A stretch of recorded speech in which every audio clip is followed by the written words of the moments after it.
Shields up, Ironbreakers. Welcome to another episode of the Cast. This time around, we're doing it live, and I'm here with Legendary Drops. How are you doing, sir? I'm doing fantastic. I don't believe you because it's really early and you woke up really early. I don't believe that you're doing fantastic. Be honest. I woke up at 6 o'clock in the morning. Okay, so you did not need to wake up at 6 o'clock in the morning because the show was only starting at 8. I was trying to be responsible.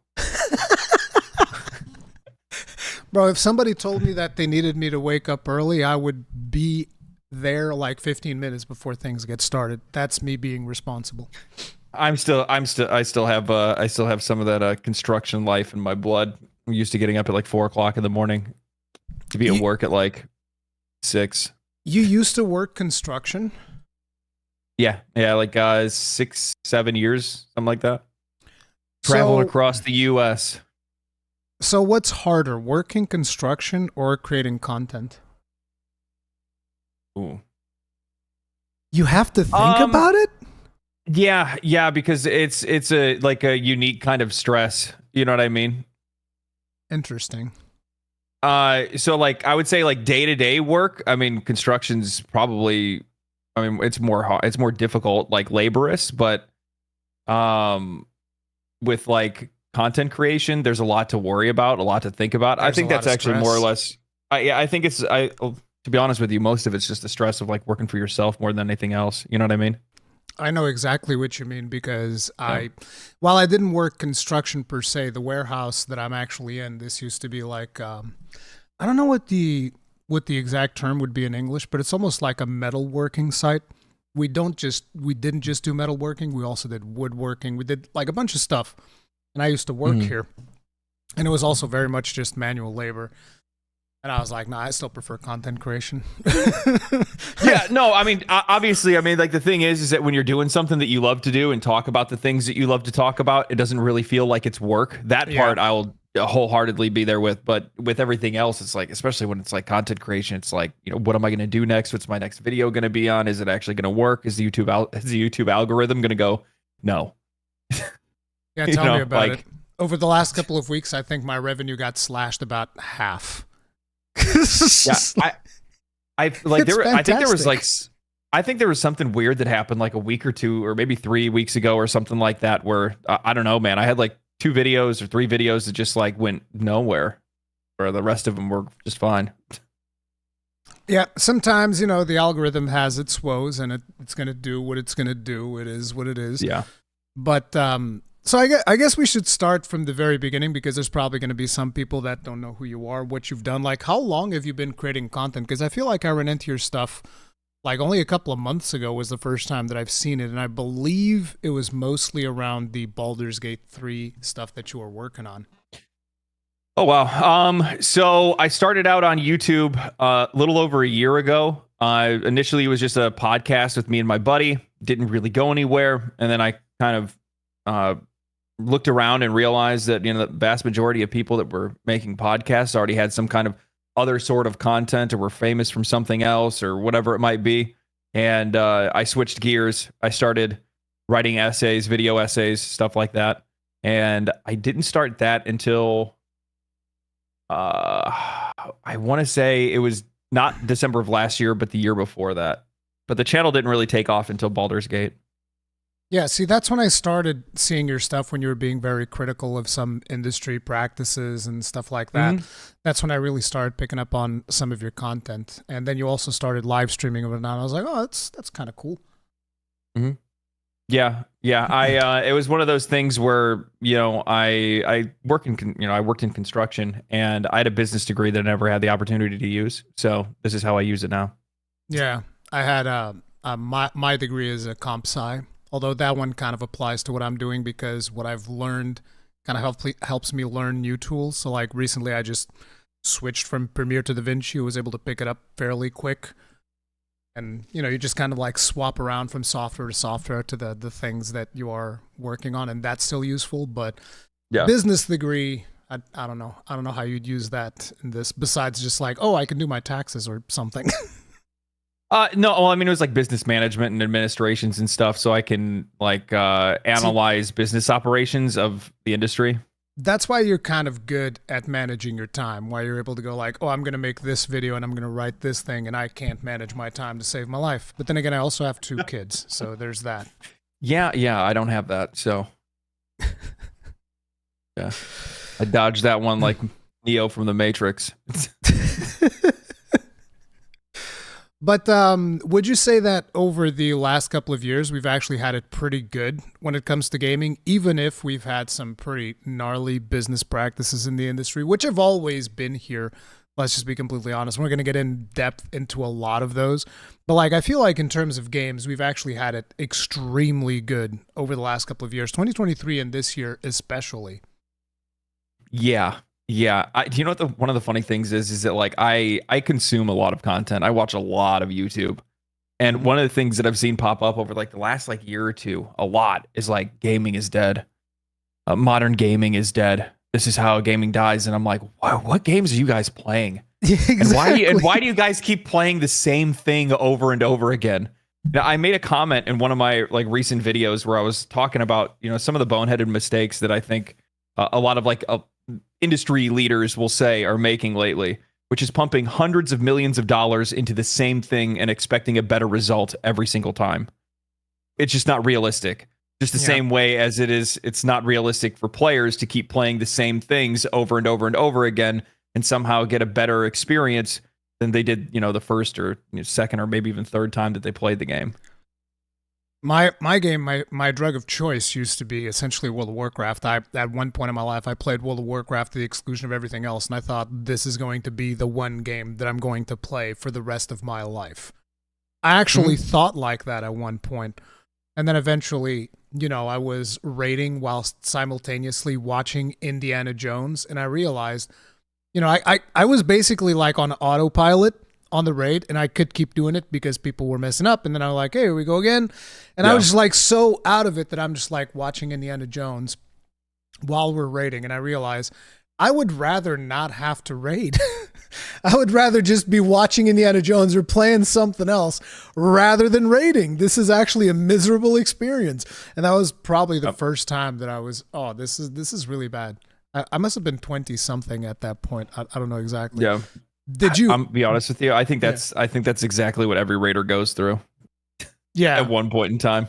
You're just going through, and every raider starts watching Indiana Jones for some random reason, and then they quit raiding. Yeah. Then they have an epiphany, and they're like, you know what? What am I doing? Did you play World of Warcraft back in the day by chance? Oh yeah, of course I did. Yeah, Almost I everybody played. did. Yeah, I came in during Burning Crusade. I had a girlfriend at the time that played, and she wanted to get me into it. I started playing with her. She's like walking me through, teaching me how to play the game. We both played a hunter, and then she brought me into a raid. She brought me into a raid team.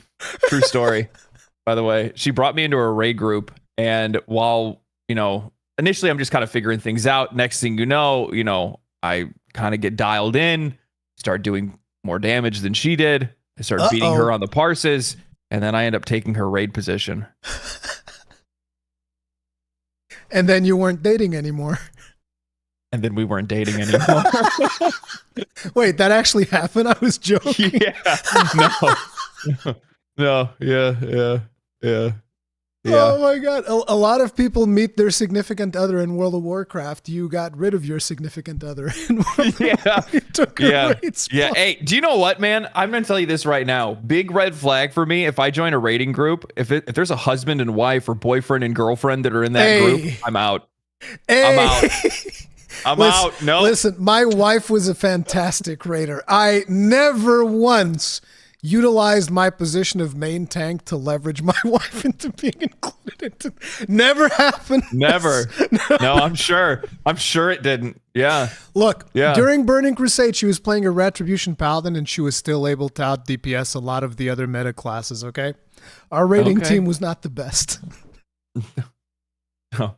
There's like two separate times that I think, like when I first started playing Final Fantasy XIV and I started like playing, like when I started healing, there's two separate times that like somebody's wife was either a tank or a DPS and wanted to switch to healer, and they're like, so man, we don't really have a spot for you. Then out the door I went.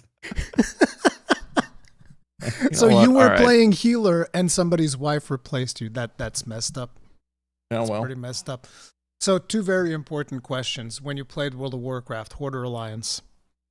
Horde. Okay, that's a red flag right there. Literally. How is that a red flag? Because you were playing Horde. I mean, what the hell? How can you not play Alliance? Because there's dwarves in Alliance. It's that simple. I mean, I went in, I looked at the game and saw which side had the better racial passives and went that way. Damn, metagaming to the last. I'm sure your Baldur's Gate 3 playthrough must have been really interesting. Yeah, it was. I mean, I had some... I'm joking. So what was your main in Final Fantasy XIV? Initially, I started off as White Mage, and then I did Astro, and then I found my way into Scholar and Summoner. I mean, I have all of them, but if I, like for Savage rating specifically, Scholar or Summoner, depending on what they need. Scholar is the way. I agree. Scholar is friggin' phenomenal. Mm-hmm. That's good. I always play tank, so it's like I was Paladin most of the time. Yeah, that's what I played in World of Warcraft, Paladin tank. After that was what I mained for like 2 expansions. So not only you were a Horde, you were a Blood Elf.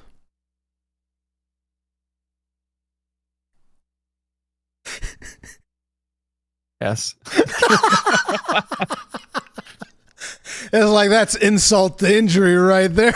It's like not only you play Horde. I was gonna try to cover that up for a second and be like, no, I was a Tauren. Yeah, exactly. I don't remember when they added that. That doesn't work. Not for Burning Crusade. It doesn't. No, it doesn't. You're a Blood Elf. So, moving us away from MMOs, what's like your favorite game of all time? Before Baldur's Gate 3. I don't know if Baldur's Gate 3 is now your favorite game of all time, but before Baldur's Gate 3. I don't think anything will ever beat Terraria for me. I did not expect that. That came very much out of left field. Yeah. So you're really into Terraria. I only played a little bit of it. Yeah, it's one of the most creative and thoughtful designed games I've ever played. And now here's the thing. My experience with Terraria is very unique in that I knew nothing about the game before I played it. I never saw ads for it. I never saw its success. I never knew anything about the game whatsoever. It was just a recommendation from a friend saying, hey, I think you'll like this game. Because I mean, I had played like Minecraft with people and stuff like that before. And they're like, I think you like this game. Give it a shot. And I'm like, oh, okay. It was like cheap. It was like $5 on sale at one point. Fired it up, started playing it, enjoyed the hell out of it. Then all of a sudden at one point in time, I remember I was playing it and I'm like, okay, I got this figured out. It's kind of like every other survival game. And then all of a sudden, randomly, like one evening while I'm like building an addition onto my house, all of a sudden red text at the bottom of the screen says an evil presence is watching you, and a giant floating eyeball, the Eye of Cthulhu, flies out of the left side of the screen. And I'm like, what is going on? I didn't know the game had bosses or anything like that. You have Wall of Flesh that then turns the game into hard mode, then transforms the world. There's all these different things that go on in the game, and if you play it from a blind perspective, it's a wild experience. Yeah, it is. I never got that far into it because the one that I did play was at the time I was with TGN Squadron, so they wanted us to play Starbound, and I played Starbound, and I was like, I don't know. It's not Starbound. No, it's not really my kind of game. I like 3D games more than 2D games. That's one of the things that I've definitely realized. 3D games and isometric games, I tend to prefer those because I suck at platforming in 2 dimensions. Very bad. Not a fan of Castlevania, then, huh? I mean, I never really played Castlevania all that much. So yeah, I did play a crap ton of Metroid Prime. I'm kind of offended that you haven't played a lot of Castlevania. Well, I'm offended that you were a Horde, so... A Blood Elf one at that, so we got that going for us. So let's bring it in closer to to just 2023. What were your top picks of 2023? Again, I know that Baldur's Gate's going to be a big one. Yeah, before well, obviously. Tears of the Kingdom was a knockout. That one was fantastic. So I had an absolute blast playing it. You're not just a PC guy, because I know that you prefer to play on PC most of the time as well, I would imagine. Yeah, 99.9% of the games that I play are going to be on my PC. Yeah. I only play PlayStation and Nintendo because I'm forced to. Yeah, so only exclusives and stuff. So you got into Tears of the Kingdom. Tears of the Kingdom was absolutely phenomenal. It was one of the best games that came out that year.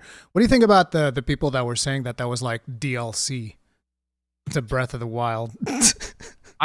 You know what the funny thing is that like I don't even know how you come to that kind of conclusion, especially like just given like there's just a few mechanics in that game by themselves that are basically worth a full game's development cycle.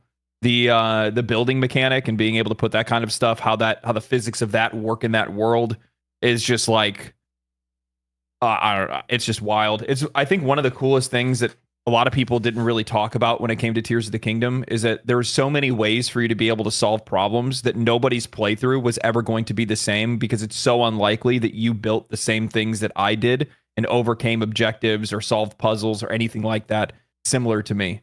And it's really cool to watch other people play it because you kind of see how differently people are mapped to like problem solve.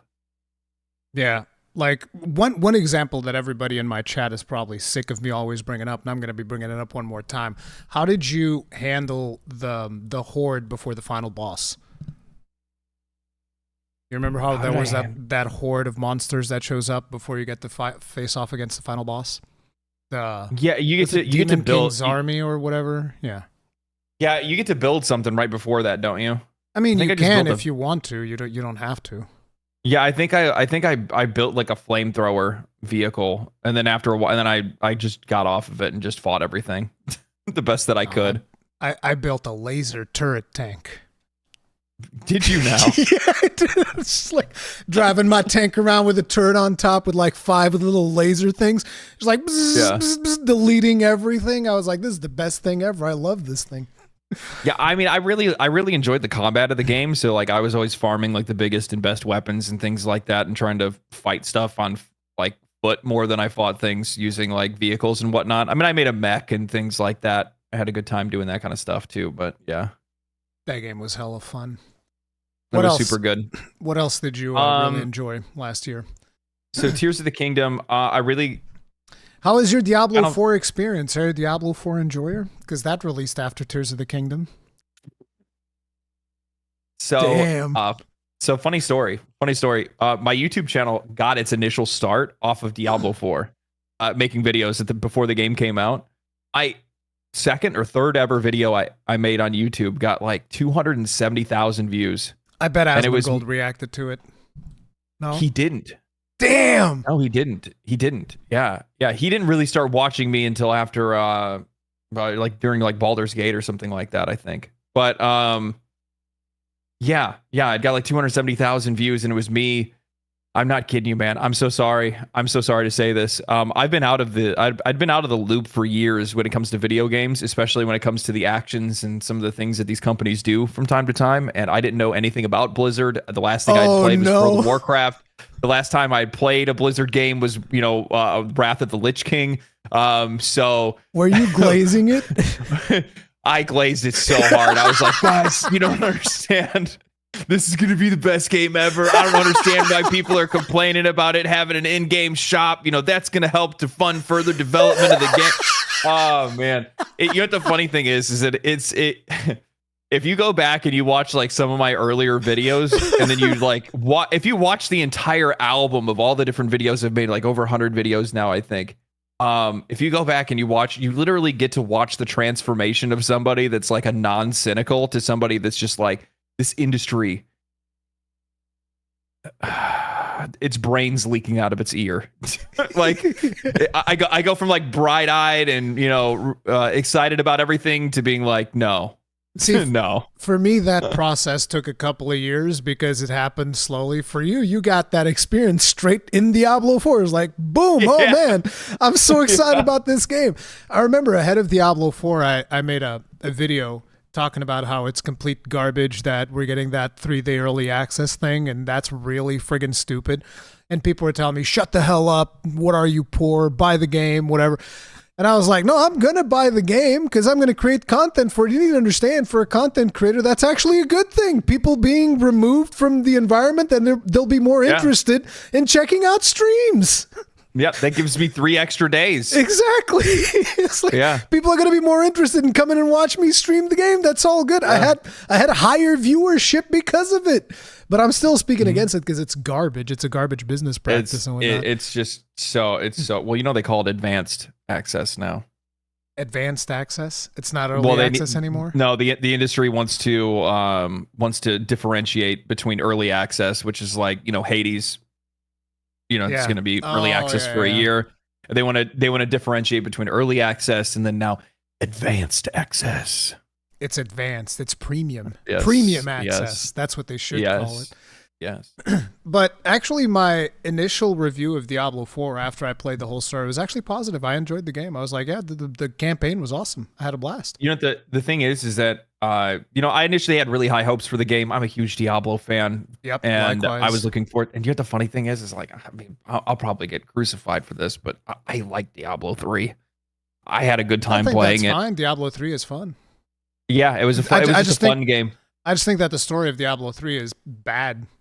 Yeah, I know. Like for me, it was more just like, can I have fun playing like the end game? Yeah. With friends, you know what I mean? Like it was more like a with friends kind of game. I didn't really play it by myself too often.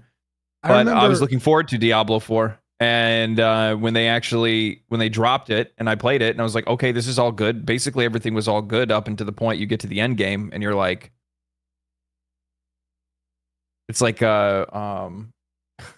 it's like that Pulp Fiction meme. You're just like, look, like where's it at? John Travolta like, you're just looking around. Oh. Yeah. Where is it at, man? I don't understand. And it just like the thing is that like the longer you played it, the more you saw the cracks and you saw how there was really no like direction, like foundational direction. Yeah, and there was a lot of things that were kind of weird. Like for instance, some of the stuff that they had done in Diablo 3, they didn't do in Diablo 4. Like, oh, you unlock these legendary powers, but only some of them. It's like, well, we were already unlocking all the legendary powers in Diablo 3 through the Oradric Cube. Why would... And now in Season 4, they're like, hey, now it works like Diablo 3. It's like, fantastic. We got a Diablo 3 quality of life change in Season 4. That's amazing. We're really making some progress. You're the one thing that I don't understand. I don't understand how I got pushback from people when I was like, how are you guys... How's not anybody calling it out that Nightmare Dungeons they're just literally greater rifts? Like everybody that complained about the end game in Diablo 3 complained about greater rifts, and Nightmare Dungeons are the exact same thing. You go in something, you kill everything that's in there. You interact with a pedestal, where in Diablo 3 you interact with an NPC. They upgrade a rune. The other one upgraded a rune, or there were gems in the other one, runes in this other one, but it's just like they just use the same system. There's no imagination to it whatsoever. Yeah. And then we had Season 1 with Dark Patterns. I had a Twitter post go viral.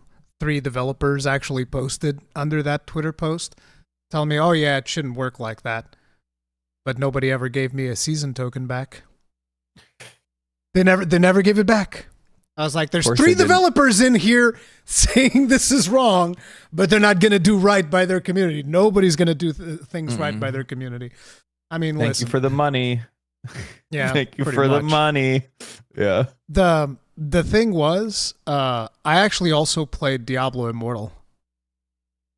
I forced myself to play that game because you know how a lot of people they'll just badmouth the game without knowing exactly why the things are. I was like, no. I'm gonna play this game out of spite all the way through. It was like 40 hours or something like that.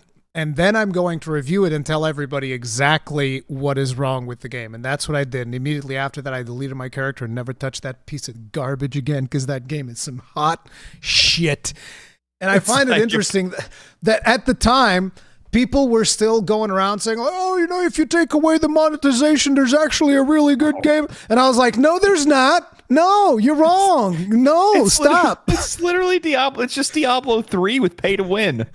It's actually worse than Diablo 3. It's not as good as Diablo 3, in my opinion. Really? Yeah, no. Yeah, I never gave it a shot. I never gave it a shot. I looked at it at first glance. I knew exactly what it was. I played mobile games. Don't you have phones? Don't you guys have phones? Yeah, that yeah. I knew it. I knew exactly what it was before I didn't even need to download it. What else did you play last year? Resident Evil 4. I'm not a big Resident Evil guy. Like, I thought you're a big Capcom guy. I am. I'm all into Monster Hunter, Dragon's Dogma, that type of stuff, but not Resident Evil. Wow. Okay. No, it's because of the usual. Usually you have limited ammo. Because I played the entirety of, I think, Resident Evil 5, and which I played Resident Evil 1 obviously whenever it came out, like however many years ago. And the thing to me is always, I don't like having limited ammo. I want to just blast full clips, not even have to worry about it. Don't care. Blast the whole magazine, reload, go. I don't like the idea. So then you like Resident Evil? You liked Resident Evil 5? I probably would have. Yeah, I did like Resident Evil 5. It was fun. Played it with my girlfriend at the time, who is now my wife. Yeah, she enjoyed it. There you go. Yeah, there you go. On PS3. Yeah, Resident Evil 4. I played Final Fantasy 16. Oh, how'd you like that? I'm actually playing through that right now. I really liked it. The funny thing is that, so something that I've kind of come to a conclusion on lately is that, like, in a lot of cases we've become so damn cynical when it comes to a lot of these games, and a lot of that is chasing an experience that either doesn't exist or it's one that we've kind of immortalized in our mind, whether that's like what Final Fantasy used to be or what an action game is or whatever it might be. And we make these comparisons, we jump to these conclusions. And sometimes when you just sit down and try to meet the developers halfway on something, put any of those preconceived notions aside and just play the game and try to enjoy it, 9 times out of 10, you probably are, especially if it's a game style that you typically like. And while I think that the combat's rudimentary, you know what I mean? It's not it's not as good as Devil May Cry or anything like that. But all in all, like, it's a solid Final Fantasy story with incredible voice acting, incredible cutscenes, some of the best music ever in all of gaming, and Masayoshi Soken. Yeah, he literally is, Lee San Al-Gaib himself, basically. And I think it was good. I had a good time playing it. My only gripe is that it was on PlayStation and not PC, because it would have just played and looked like 1,000 times better. 1,000 times is maybe a bit much, but true. Yeah, it would have looked better on PC for sure. But I've been playing it recently because at the time I played it, and then I started playing Final Fantasy mode, and then the DLCs came out, and I still haven't finished Final Fantasy mode because I still want to go see the DLC stuff because I haven't played that yet. Yeah, I didn't get a chance to play on Final Fantasy mode, but I heard it's really good because there's a lot of like unique monsters and stuff like that show up. Are there? I don't think so. I think it's the same. I mean, they might be there, but I don't even. They're remixed. I watched somebody else play it a little bit. There's some situations that you walk in and there's like a mini boss and a group of enemies rather than just the small group of enemies and stuff like that. I mean, I've definitely been facing off against a whole bunch of mini bosses. That's for damn sure. So yeah, so that's been a thing.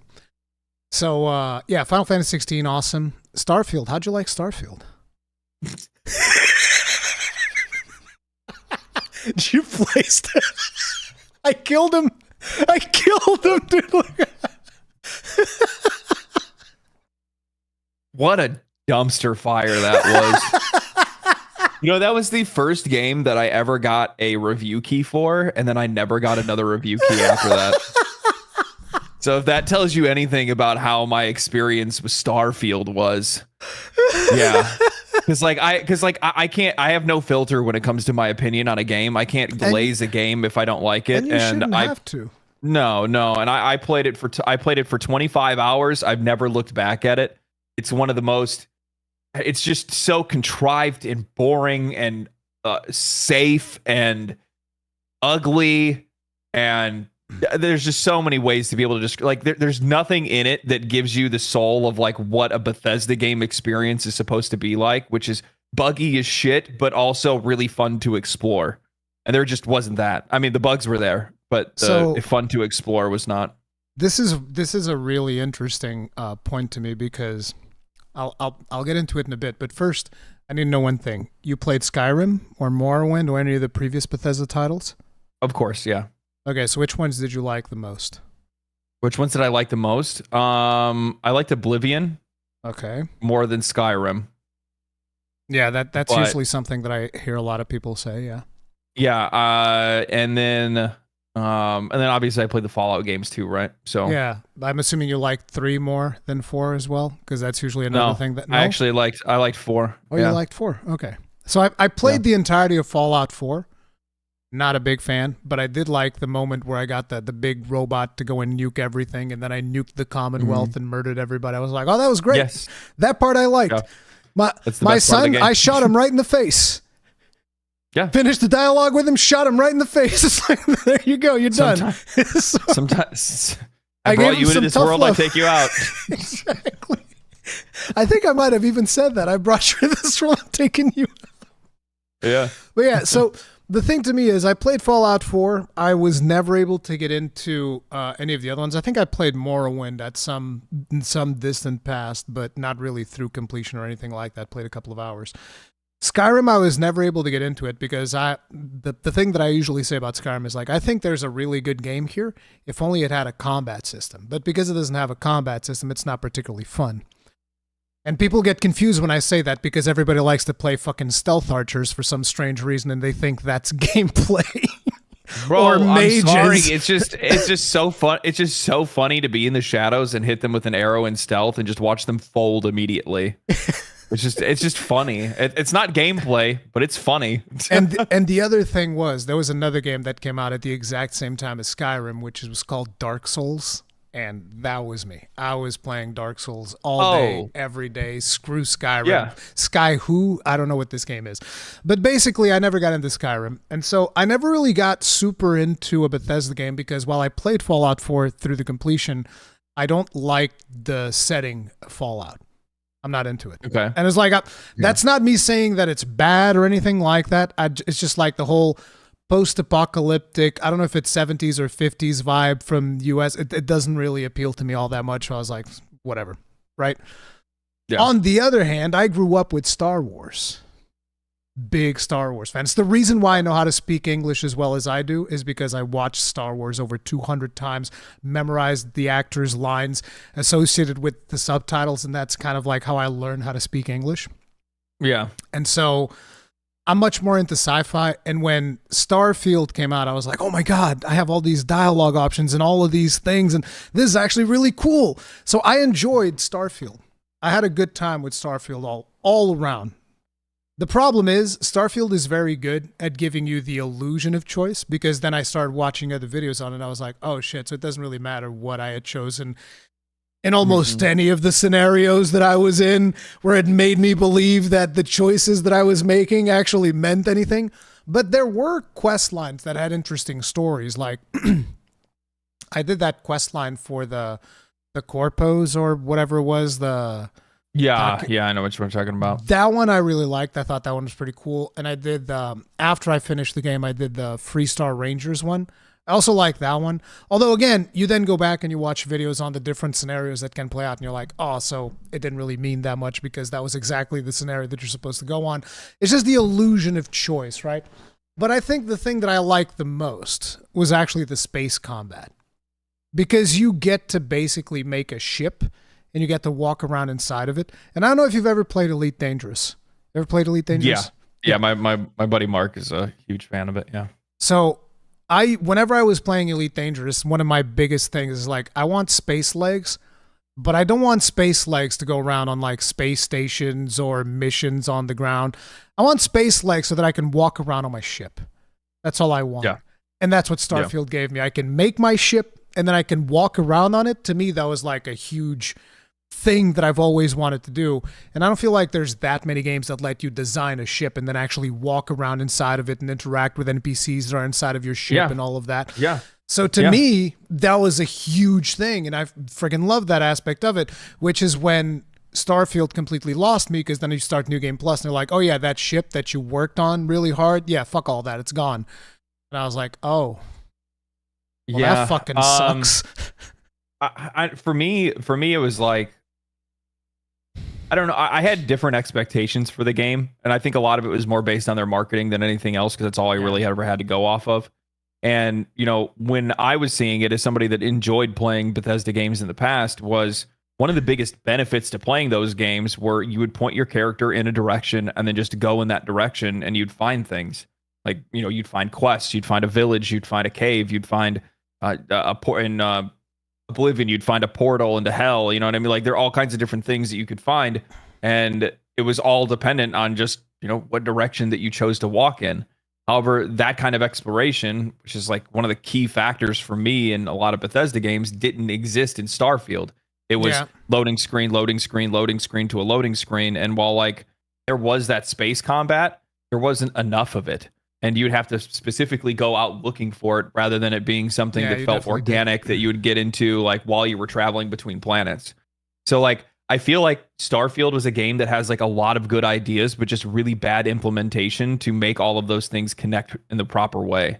It isn't that the individual things themselves are necessarily bad. It's that they're not put together the right way. That's it.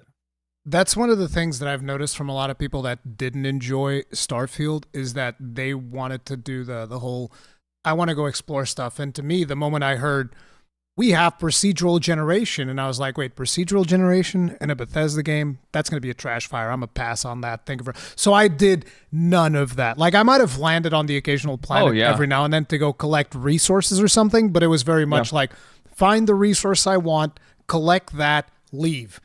I think I landed on one to make like my base because there was a lot of a resource that I wanted, and I was, I'll make a base here and I'll put some extractors down, and then I'll just come back here every now and then to get some more stuff for my base, but never really did a whole lot of the procedurally generated stuff, which I understand that a lot of people are super frustrated by because like, it's just like this thing. I instantly noticed when I first jumped into, well, not the very first one, but like when I jumped into the second one, I was like, hey, I saw that building on the first procedurally generated thing that I landed on, that same exact building.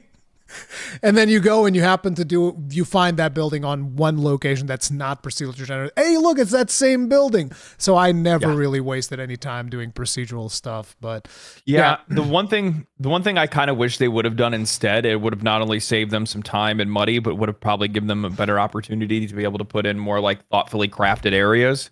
Would have been if they just did something similar to like, I don't know, Mass Effect. How Mass Effect had like, you know, there were certain planets that you could go to and then certain planets that there was no reason for you to go to, but you could still extract resources from them. Yeah, you could do the whole scanning thing and whatnot. Mass Effect 2. Yeah, I think that was, Mass Effect 2 was the one that did that. But you also had a vehicle when you landed. I see that's going to be post-patch content now. Yeah, they're adding that vehicle in now. Yeah. Remember when they said they didn't want to? And defended the fact that it wasn't in the game, and now here they are putting it in the game?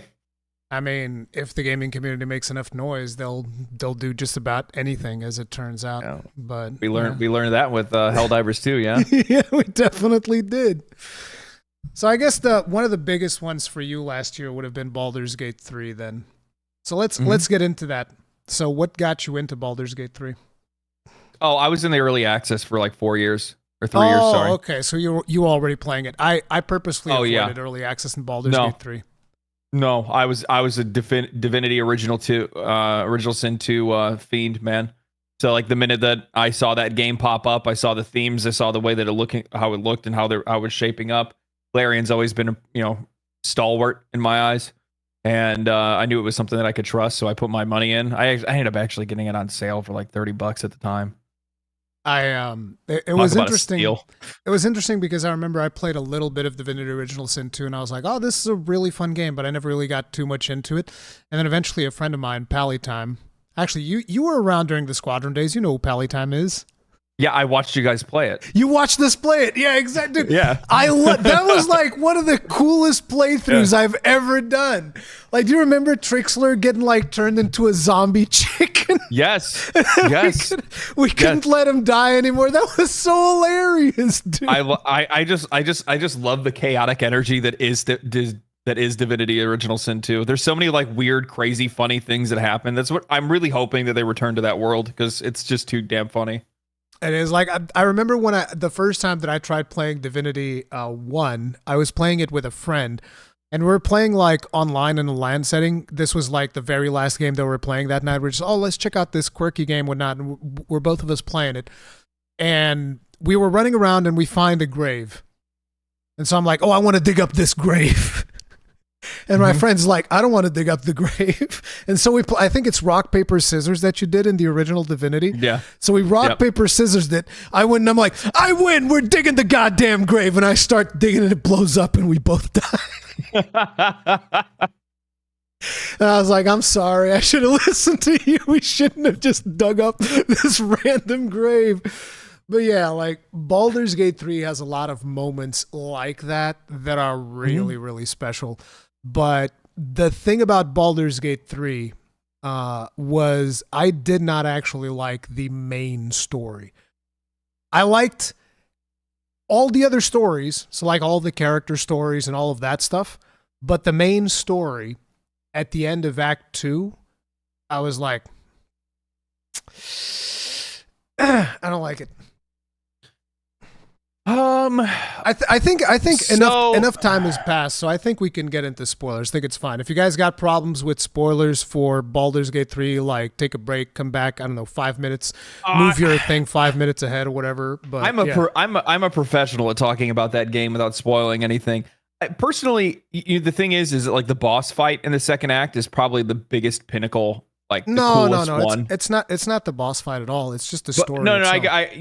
It's just like I for me at the time, I thought that I really enjoyed the main story of the game. But looking back on it and thinking about it, I think it was kind of relatively mid. But it's just everything else about the game is so damn good that it doesn't matter. It doesn't matter that the story's not I don't know, The Last of Us, the very first game or something like, you know what I mean? Where it's just like this absolutely like really well written story. And it doesn't need to be that. And I think that's one of the things too, is that like sometimes we can get caught in the weeds on that, where it's like not everything about a game has to be perfect for us to say it's perfect. The thing though is I'm not going to say the story is bad. I don't actually think the story is bad. I think the story is really good, but I don't like it. Do you understand what I'm coming from? I just don't like it. I think the story is really good, but the reason I don't like it is because the amount of freedom they give you in Act 1, where you get to do basically whatever you want in any scenario that is presented in front of you. And then I get to was it at the end of Act? I think it was at the end of Act 2. And then at the end of Act 2 is when you get to confront the Emperor inside the artifact. Mm-hmm. And so I'm like, no, fuck you. You're an Illithid. Fuck you. I'm gonna betray you, and I'm gonna free this other guy. And it was funny because the game was constantly telling me, hey, this is a really bad idea. You sure you want to do that? Are you sure about that? And I was like, yeah, fuck him. He's an Illithid. I don't like him. And then, the scenario plays out. It's like, well, now, congratulations. You're now an Illithid as well. And I was like, wait, what the fuck? What do you mean? Like, so I can't free Orpheus? And then eventually I go and I free Orpheus, and I find it hilarious because when you first break the first stone, the Emperor says, you're no longer under my protection. And he leaves. Why don't you become an Illithid then? Oh, there's plot holes all over the place when it comes to that stuff. Yeah, exactly. Yeah. So, but that was kind of like one of the things that bothered me because, like, no, I want to fight against the Illithids. Give me a path to fight against the Illithids. I don't even want to pretend that I want to deal with this person. Fuck him. But then eventually I had to pretend that I wanted to deal with him, and then I backstabbed him. But I felt like the game pushed me way too much towards, you should use Illithid powers and you should do this thing. And there was basically no reward for me not choosing to go to the dark side, so to speak. I never used Illithid powers. But that's the other thing too, is that even if you chose to use Illithid powers, it wouldn't have any impact. Exactly. On the story. That's what I'm saying. There's nothing. Like I just used them straight from the beginning because they're broken. Yeah. There's so many of them are just so damn good. But with that said, the thing is that like looking back on it, there was just a lot of really weird, like there's a lot of really weird plot holes. Like as an example, you're talking about the Emperor. That part really, when you free Orpheus, like freaked me out. Like, not freaked me out, but it was just like really weird because I'm like sitting there and I'm like, bro, like how? So this happens and I betray you and you're like, well, fine then. I'm gonna go with another brain. And it's like, it's the one thing you've been trying to fight against. You're like, it needs to be destroyed and we need to take out. And you're like, oh well, fine. I guess I'm gonna join the nether brain now. And I'm like, but do you have no like the ground you stood on like is just gone all of a sudden? Gone, it was just, it was just so weird. It was just like, what? That was the hill you were dying on, and now you're gonna go live on the hill. Like, what? It's I'm so confused. And then basically in the ending, when you have like the whole thing about, well, somebody needs to become an illithid, and I was like, oh fuck. And then the game's like, okay, so look, you have Karlach over here who's gonna die. She's willing to become an illithid. And I was like, she's my love interest. I'm not going to sacrifice my love interest just because she's going to die. I'm not going to turn her into a squid. What the hell do you mean? She's still the same person on the inside. No. She's a squid. I'm not going to turn her into a... And squids don't have souls. Learn some new tricks. Remember, squids don't have souls. They tell you that in the game. And then the other option is, hey, okay, you can sacrifice the leader of the Githyanki who are fighting against the illithids. And I was like... What do you mean sacrifice him? He's the leader of the Githyanki. He's like his home. Everybody fought so that he could be free. I'm not going to sacrifice him. It's like, well, then you can sacrifice yourself. And I was like, fuck. So I became an illithid. And I fucking hated it. I instantly lost all interest in my character the moment he became a squid. The squids don't have souls, but they do have holes. God. You fornicated with a mind flayer. I am a man of culture. No, wait, did you actually? Damn.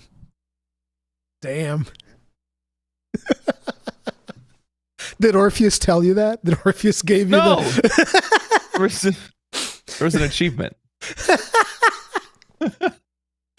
But so, I did that, and I was happy that at least at the very end, they allowed me to just off myself, and I was like, thank you. At least I can go away gracefully. I'll just off myself and die right here. And then I watched Karlach watches me die. She's like, no, don't do it. And I was like, I'm a squid. I'm not a dwarf anymore. I quit. Yeah. I always let Orpheus take it. Like, here you go, man. I love how you say that like you're giving him a gift. Hey, I'll just let you sacrifice yourself. It's like, I'll let you take it. It's all you, man. It's all you. How many playthroughs did you do? Did you romance anybody other than Karlach? Or? No, I only did one playthrough because there were a lot of bugs when I was playing through it in Act 3. And I was like, I'm going to let you guys cook. Just cook some more, and then I want to do a Dark Urge playthrough. Try out a different class, do all that. I played as a dwarven bard. Dude, it was the most hilarious thing ever. It was so good. There were certain bosses that I was just like, hey, you know what? The boss is like this big, giant demon.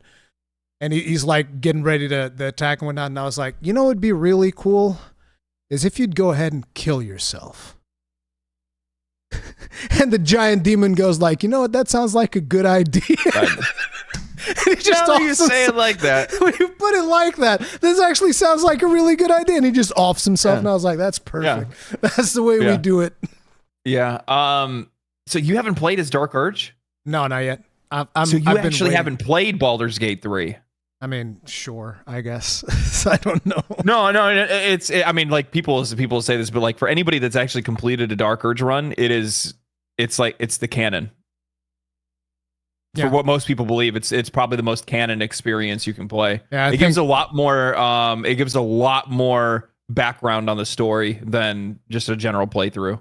I'm probably going to do a dual wielding dwarven barbarian or something like that, because all of my characters always have to be dwarves. But yeah, it was a blast. Still, I loved it. I did get poor Will killed because I thought I was going to outsmart the demon that had him like under her spell, when she's like in the tube to become an illithid or whatever, and I was like, oh, here's the button that says this button releases you. I was unable to interpret what the other button did. I was like, I'm gonna press the other one. This one says flush. This one says flush. And then it's like I pressed the other button and Will instantly poof. I was like, oh yeah.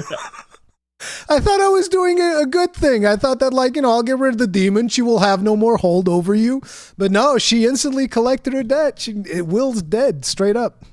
Not very many people know this, but if you take Will with you and you free her, there's like a bribe option that you can get, and you can actually get like one of the best warlock swords in the game. You can bribe the demon, and she gives you the demon chick. Yeah, she gives you a like one of the best warlock swords. It's just super good. Yeah. But yeah, I think that overall Baldur's Gate was still like an absolute masterpiece. It's just one of those things that I suffered some of the issues in Act 3, and the story was not my favorite thing. So I was like, I'll let them cook a little bit more, and then eventually when the schedule relaxes a little bit, because we've been getting so many good game after good game that it's kind of even hard to focus on a game like Baldur's Gate 3 for that length of time before you have to move on to something else. So I was like, let him cook a little bit, and then I'll come back and I'll do a Dark Urge playthrough. Actually, something I'm really interested to ask you about. So with Baldur's Gate 3, why do you think it was so successful? Why do I think Baldur's Gate 3 was so successful? I mean, because for all intents and purposes, it shouldn't have been. If we're looking at like the general industry and how sales usually go, and how like where player interests have been over the last few years, really into live service, really into Fortnite and stuff like that. You know what I mean? Like it's wild to see such a major shift in consumer interests into a game that, yeah, I guarantee no other company would have had faith in. Here's the thing: even Larian Studios didn't see the level of success that came their way. You know what I mean? They didn't predict it either. 100%. They didn't see it coming, and I don't know exactly why it was, but one of the reasons why I personally pushed it as much as I did was kind of like as a fuck you to the industry, because of a lot of the business practices that were being done with, basically it is the exact opposite of Diablo 4, right? You have Diablo 4, which is charging you extra for early access, charging you for your season pass bullshit, and it's all about the engagement and all about, just doing this disgusting monetization bullshit under the sun. And then you have Baldur's Gate 3 that comes out and just goes like, oh, you want to buy our game? All right. Do we have any microtransactions? No, we don't have any microtransactions. We believe in providing you with a full product. And how much was the game even? Wasn't it like 50 bones? $60. Was 60? I think in Portugal, 60. I think they might have done regional pricing, because I think they did do regional pricing. Yeah, because in Portugal, I think it was like €50, if I'm not mistaken, which was so this is a fantastic deal to begin with. No microtransactions, regional pricing, $60 for the game USD. Came out and said early that there will be no future content for the game. They are like, here's the thing: anybody that's played a Larian game knew that they weren't going to do DLC. Even though everybody was like, "Oh, do DLC." I'm like, "There's no way they're going to." Larian's. I'm like, they would even do a if definitive edition, right? Like what they did. They will. Yeah, 100%. There'll be a definitive edition. But outside of that, like knowing that company's morals and the way that they want to make games, how they want to make games, who they're making those games for, all of those things are like, a law of life for them. So even I think it was probably like a few months after the game came out, they had sat down and they would initially said, you know what, okay, maybe we will do a DLC. They started thinking about doing a DLC and storyboarding it for like a month, and then they just came in and said, nah, we're gonna go make 2 new games. Yeah. No, but they said we're done with this. And personally, even though they don't say it, I do think it has something to do with Wizards of the Coast. I do think it does. They lost all the people that Larian was working with at Wizards of the Coast aren't there anymore. That's insane. The team that they worked with to for all their resources for Baldur's Gate 3, all those people are gone now. That's absolutely insane, but that's just the instability of the industry. The industry is completely unstable. It's literally walking on stilts. Yeah. It's like I'm looking at like this whole Xbox situation right now, and like they're really leaning on Activision Blizzard. And if you think about it, Activision Blizzard's really only being held up by Call of Duty and Candy Crush. Yeah. I mean, that's been the case even before because I've been following Activision Blizzard for a very long time because, I mean, Activision Blizzard's the reason I even went into comp sci on account of like StarCraft. I enjoyed StarCraft so much that I was like, oh man, if I go into comp sci, maybe one day I can go to work at Blizzard Entertainment. No, I'm not. That I'm not was kidding a terrible idea. I originally fresh out of high school, I signed up, went to college for game design and digital art because I specifically wanted to get a job working at Blizzard because I was a big World of Warcraft fan. Yeah. I was playing that at the time, and then I mean, everybody was a better artist, so I dropped out. But that's a different story, different time. Looks like I dodged a bullet, though. Yeah, you know what I mean? I mean, you would be sitting alongside the people that were stealing the breast milk off of the office and whatnot, and doing. I was just about to say. I mean, at least I'd have a healthy calcium intake. I hear that some people steal that shit for like workouts and whatnot, and I was like, dude, you people are weird. You're crazy. It's like somehow breast milk is going to give you bigger gains. That's the solution. Amen. Right there. It's not working hard. It's the breast milk. The secret solved breast milk. It's all about the gains. It's all about chasing the gains. It doesn't matter where you get them from. Okay? Exactly. Complete insanity. But then earlier this year, we had another breakout hit that was friggin' insane. Palworld. What'd you think about that? Yeah, I fucking love Palworld. I love it. Palworld was awesome. I love it. I mean, and like it's a very unfinished, very rough game, but for the very start of what it is, and the funny thing is that it's like something that just flies in the face of the rest of the industry in so many ways. Exactly. Like, it's a game that does not have any problem with not being original. You know what I mean? It's pretty obvious. It's pretty obvious where they got their inspiration from, right?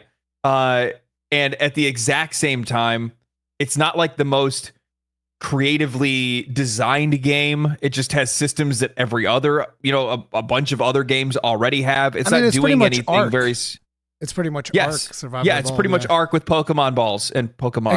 Except Arc is complete garbage, and I fucking hate that game. But Palworld's pretty good. Yeah. So, and the thing is that it's like. And it was made by a team of 30 people. It only cost $7 million. Yeah, only 30 people. Damn. And that was over the course of the game before it was released. So they didn't even start with 30 people to begin with, right? And they had people that worked at gas stations and stuff like that. They're working on the team. Like most of the guys there just learned how to code while working at the studio. So like you have this hodgepodge team with a $7 million budget that drops a game that reaches 25 million players in a month. That's absolutely insane. And the interesting thing is, like, you look at the way that they were developing the game, where it's like, oh, we got to think about, where do we stand on from this game design point? Where do we stand on? They're like, hey, it'd be cool. What? What if we gave them guns? Americans like guns. Give them guns. Yeah, that's cool. Yeah. Let's put some guns. Give this one a rocket launcher. Hells yeah, let's go. It's like, that's such a different approach to development, right? They're just like, wouldn't it be cool if we just gave them guns? Yeah, all right, here we go. Here's some guns. There you go. Blat blat. Do you like how they ended up saying something along the lines of let them make ugly characters because we know Americans like to make ugly characters? Oh yeah, they also said that. Yeah, Americans like making ugly characters, so you can go ahead and you can make those if you want to. Yeah. It's way too good. It was way too good. There's just like so many things that like it flew in the face of not only a lot of the other studios that are in the industry, especially at like the higher level, but also at the exact same time it's like in the face of like social politics and a bunch of other stuff. It was like, we're just a game. We don't care what you think about us. You can play us or you don't have to, or you can play it or you don't have to. That's it. Now we're gonna drop a meme of us cooking a lamb ball. Did you ever see that? I think I saw it because I was very much in tune with what was happening around Palworld at the time. I even made a couple of videos talking about the stuff because there were all those allegations about how they ripped mods and ripped models straight from Pokemon and all of this stuff. And And I was like, bro, it was funny because then people were saying, oh yeah, you can totally, put this 1-to-1, except I resized a couple of things and I did a couple of other modifications to make it 1-to-1 because I don't like them enslaving the pals. And I was like, bro, the Pokemon is the same thing. What do you mean? You think the Pokemon are happy to be beating each other up and from their little Pokeballs? We have these death matches between these animals. Yeah. But they're perfectly happy about it. They love doing it. They're our friends. And the best part is that like the funny thing is like technically like Pokemon lore is just as dark, if not darker. Oh yeah, 100%. And it's funny to see. I was looking at people folding themselves into pretzels, trying to like, oh no, but Pokemon is so much more morally right than whatever these Palworld guys are doing, and it's just like, bro, please don't. What are you doing? I don't need your revisionism, okay? It was just one of those funny things where it's just like you had these the Pokemon stands that were just all like just in a fever over it, and I'm like, why are you guys defending? Like, what does it matter? Like, you're still gonna get a Pokemon game.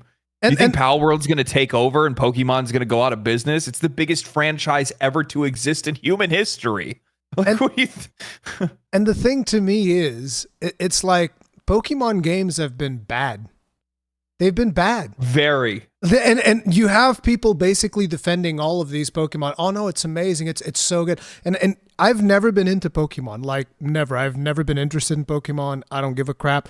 And at one point I was like, okay, look, I need to figure out what's going on with these Pokemon games. And I think I played Pokemon, was it Red? Was it Omega Ruby? I don't know. It was one of those because it was a TGN thing. I don't know if you remember, me and Hengus, we sang the Pokemon tune. There was a video. I don't think I saw that. Yeah, I mean, we sang the Pokemon intro music, and it was some funny stuff we did. We did some content around Squadron for Pokemon because there was another one coming out, and we were gonna make content around that. So I played those, and I was like, that was kind of okay-ish. That was kind of fun. And then Sword and Shield came out, and I was like, man, I love Shields. I'm going to play Pokemon Shield. This is going to be good. That game was ass. Like, it wasn't very good. That was bad. Talking about Pokemon, do you think that there is another theme song more memorable than the Pokemon theme song? The thing was, I didn't even know what the theme song was because how do you not know? Like, I feel like it's localized in Portugal. Oh, is it? Yeah, it's localized. So I had to actually listen to it a bunch of times in order to be able to like say the lyrics and whatnot. And yeah. Well, I mean, like it's just I find it odd because I feel like at least American audience or English speaking audiences more than anything else. Like, dude, I remember every single word. Yeah, exactly. Still to this day. And I haven't heard the song and I don't even know how long. You know what I mean? Like, how do I still know that? Now I know. Now I know some of it. It's a banger song too. That solo that shreds in the middle of it. It's like, how did you guys just like accidentally make one of the most banger songs ever that also just happens to be the theme song? Like, that's crazy. I think it might also be an age thing. Like, how old are you? 28. Holy shit. No, I'm kidding. I'm 37. Oh my god! I was so scared. I was like, "What? Really? 28?" I was like, "I'm just gonna turn into dust." Okay, I'll just turn into dust real quick. Don't even worry about it. Yeah, no. I turned 37 in 2 days. Oh damn. Okay, yeah. I got to make sure to wish you a happy birthday afterwards, or at least on the day. Not before. You shouldn't wish it before. I don't think that's a good thing. I think that's bad luck or something. The best part is though, I could have said 28 and stuck with it, and it would have flown. Oh yeah, it would. Because like I'm terrible at judging people's age. Unless you had like me, if you had like a beard with a bunch of grays, then I'd be like, nah, you ain't no 28. You ain't fooling me. Dude. Do you know what's funny? There was two dudes that I worked with that are 10 years younger than I am, and both of them full gray. Damn. Full gray. Are you dying? 5 years. Are you dyeing your beard? Is that what you're doing? No. Good genetics, man. Can I say? I don't know if it's just genetics or if it's also the incredibly stressful environment. People react differently to the stress. Like for a lot of people, the stress grays them out in like no time. So yeah, I have 2 kids. That's why I'm all grayed out already. See, that's how it goes. That It's makes the stress. sense. It's the stress. That makes sense. Yeah. But yeah. the reason I was bringing up age is because like I grew up more with Dragon Ball than Pokemon. So Dragon Ball was my jam. Well, I mean, so that was mine too. Yeah, but it's like things would get to Portugal later. Because there used to be a delay. Like we weren't as online as we are right now. So stuff would come to Portugal later. So yeah, and it was fully localized too. It was hilarious localization that they did for Dragon Ball. God, it was so bad. Yeah. The funny thing is I always had a lot of the Pokemon stuff and Dragon Ball stuff like way earlier than I should. Like I remember watching the Trunks movie. Remember it was a movie before they actually did the TV, like the actual the episodes. I think they did a movie if I'm not mistaken. They might either that or I just got it off a flea market. I'm not really too sure, but it was before it actually aired in the US. So I had already known who like Trunks was. And even had like an action figure that I got imported from Japan because my godfather, I think. Yeah, my godfather lives in Tokyo. Oh damn! So he'd bring me stuff all the time. So like my friends at school would be like, "Who's that?" And I'm like, "It's Trunks." They're like, "He's not in Dragon Ball Z." And I'm like, "Not yet." He will be. He will be. He'll be soon enough. But yeah, so we had Palworld, then we had Enshrouded. I know that you loved Enshrouded. Actually, I got to speak with their creative director. Really cool guy. Did a cast with him. Yeah, they were super chill. Got to talk to them all about the game and whatnot. They have such a broad vision for that game. Oh yeah. Like when I saw like their most recent update, I'm like, what is this game? Like, is this going to be like a Diablo game? Yeah, because they're doing instance dungeons and whatnot. Yeah. No, I really like it. I think the game has a lot of really good ideas. It needs a lot of work though still. Do you think that game sold more because it came out of Palworld, off of the Palworld success? Because they're kind of like playing in a little bit in the same pool of survival. No, actually, I think it sold well by itself. I think the game just looked attractive enough, and I think the themes were enough to be able to draw people in. So you think everybody it would have done survival better? Games? It would have done way better if it wasn't for Palworld. I mean, how the hell do you live in the shadow of that game? See, that's the thing. 25 million players. Was it over 2 million concurrent players on Steam at one point? The reason I checked out Enshrouded was because of Palworld, because I was like, I don't like survival games. I don't like managing all of these hunger gauges, thirst gauges, and all of this. I hate doing that. That's boring as hell.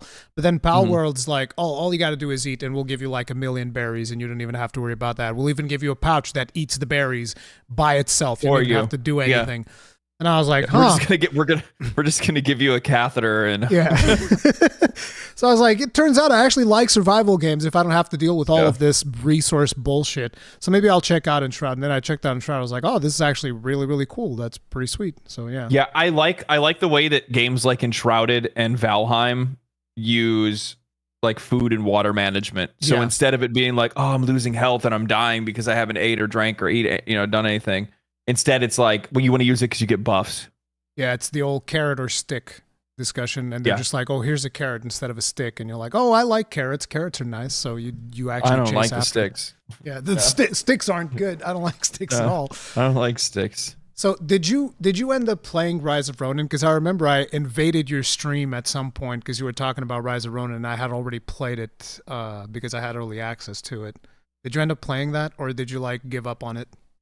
I'll be honest. I am like the minute I looked at it, I got like Assassin's Creed kind of vibes for some reason, and I just never gave it a shot. Oh, you never like those kind of like I give you a really good example of this. I played what's the zombie game? The open world zombie game. I mean, I can't think of the name of it. I can't think of the name of it. It has like the climbing and vaulting. kind of like Oh, Mirror's I know Edge. what you're talking about. Dying Light. Dying Light. Thank you. So I really enjoyed Dying Light 1. I had a blast with it. I was like, dude, it has like Diablo style loot and all that stuff. You can actually like create a build and get all that kind of stuff online. And then I go and I play the second game and I'm like, bro, like they just really leaned into the whole like fog of war, get to the top of these towers, unlock this stuff. And I'm like, I just don't like games that have a lot of busy work. Yeah. And when I looked at Rise of Ronin, it looked like a game that had a lot of busy work. It had some. Like that's the thing for me. It was like I said in my review, it was dated. It felt dated, including in the open world design. Because like, hey, I think there was something about finding birds and taking pictures of them or whatever, and then find these outlaws that ran away, and then you'd kill them and you'd get more abilities. But it was mostly just like, hey, find a couple of things in the open world and then go do the missions. The missions themselves were fun because they were almost like self-contained Neo levels, but the open world stuff was not particularly appealing in my opinion. But they did have a rifle to beat people up with, which I thought was interesting because that's not really something that you see very often, using a rifle as a melee weapon. Hey, man. Sometimes you got to use whatever tools you have access to. Yeah. But, so you didn't really play that, but you played Dragon's Dogma 2 at least. Yes, what was that like? Did you finish it? Yeah, I finished it. I don't know, man. That one's really weird for me. So people didn't really like my videos on it. They really liked my videos leading up to it because they, oh, hey, he's one of us. He's really excited for the game. And then the game came out, and I think I might have done myself a disservice by raising my expectations too high for the studio and for Capcom. I'm not really too sure. I liked it. I'm not going to say that I don't. I love Dragon's Dogma 2, but there was in a lot of cases that it just didn't really meet my expectations on stuff. Monster variety was less than Dragon's Dogma Dark Arisen. And like the people will try to defend it and say, oh, well, but that was a DLC. And I'm like, am I not supposed to expect the DLC plus the game for the last one shouldn't at least be the bar for the game that they're going to make next? Like I have to because that game had DLC, I have to wait for this one to get DLC to fix it. I wasn't, the thing for me, like people ask me that a lot during my live streams. And I was like, well, I haven't finished the game yet. I need to finish the game to see everything, and then I'll be able to talk about it. And it's like, I don't think you need to have as many as you had in Dark Arisen, but I do think we needed to have more than what we got. I think at least 5 more big monsters, give or take. Mm-hmm. I think that would have made a massive difference. But I think even more importantly than that, we needed more variety of dungeons. I think that was even more important. Okay. So I'm just going to say this. One of the things is that when you make criticisms on a game like this and say, oh, there should be more monster variety, or there should be more this or more that. I think in a lot of cases, because I've had this with Warframe, I've been playing that a lot lately. A lot of cases when you're making criticisms like that, people take it to the farthest reaches of whatever their logical conclusion is. So it's like when I'm saying there's not enough monster variety, I'm just saying that a couple extra would have just made that experience that much more enjoyable, especially when it comes to the mini bosses and bosses, because outside of the final boss, there really isn't any key bosses. You know what I mean? When I think back to Dragon's Dogma, at least we had something like the first time you fight the Hydra and stuff like that. Stuff like that would be really nice because they're good moments to be able to test players' skill, see how you how much you've improved in the game, and they're just cool. We like boss fights. You know what I mean? We like boss fights. I love boss fights. It's one of the reasons why I love Monster Hunter so much. It's literally boss fight the simulator. And you couldn't fight the last bosses either, which was kind of frustrating. That would have been cool too. The very last one. So that there were some things that I definitely, after I finished it, I was like, okay, so let's talk about some of the things. And I also had a little bit of criticism for it, but overall, I still absolutely love the game. That game was phenomenal. It's good. And the thing is, it's it's one of those things where I hate to say it like this, but it's the things that I would improve with it are the things that you would see in DLC. And it's man, that kind of sucks to say it like that, but those are for me personally, from my experience. Did you play Dark Arisen? Yeah. Okay. So my expectation, like the unmoored world was sick, right? Like I think it was a cool idea. I don't think it was executed as well as it should have been. It was weird, but the problem with the Unmoored World, in my opinions on it, is that it got spoiled for me. Like, all of the mechanics for Unmoored World were very much spoiled for me the moment I got there, because people instantly started spamming in chat, "Don't go to sleep!" And I was like, well, fuck. Yeah. Now I need to know, well, why? Why can't I go to yeah. sleep? And then, people explained, and I was like, well, now I know everything. Whatever. I think I would have rather go to sleep and lose things in the save. It's almost the same thing with the Dragon's Plague, where people were being super worried about Dragon's Plague. I had somebody straight up come into the stream, and you're talking like super early in some of the first streams, are like, "Oh, be careful, Dragon's Plague, super bad, it kills the whole team." And I was like, bro, who cares? Yeah, exactly. Let it happen. Who cares? It's part of the game. Who cares? That'd be like people coming into folks Baldur's Gate 3 and don't let this one character die or everybody's gonna die. And you're like, huh? Like, why would you do that? Shut up. Exactly. Let me play the game. Like, the thing is that like having those moments of emergent gameplay are the things that what's one of the reasons why we play games in the first place, to be surprised and delighted in some way.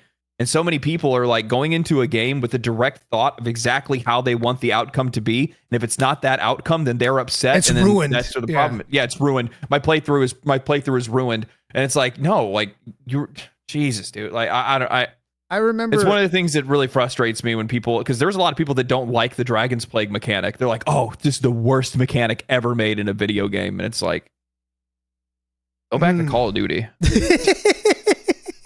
The worst mechanic ever. Yeah, I don't agree with that at all. Yeah, absolutely.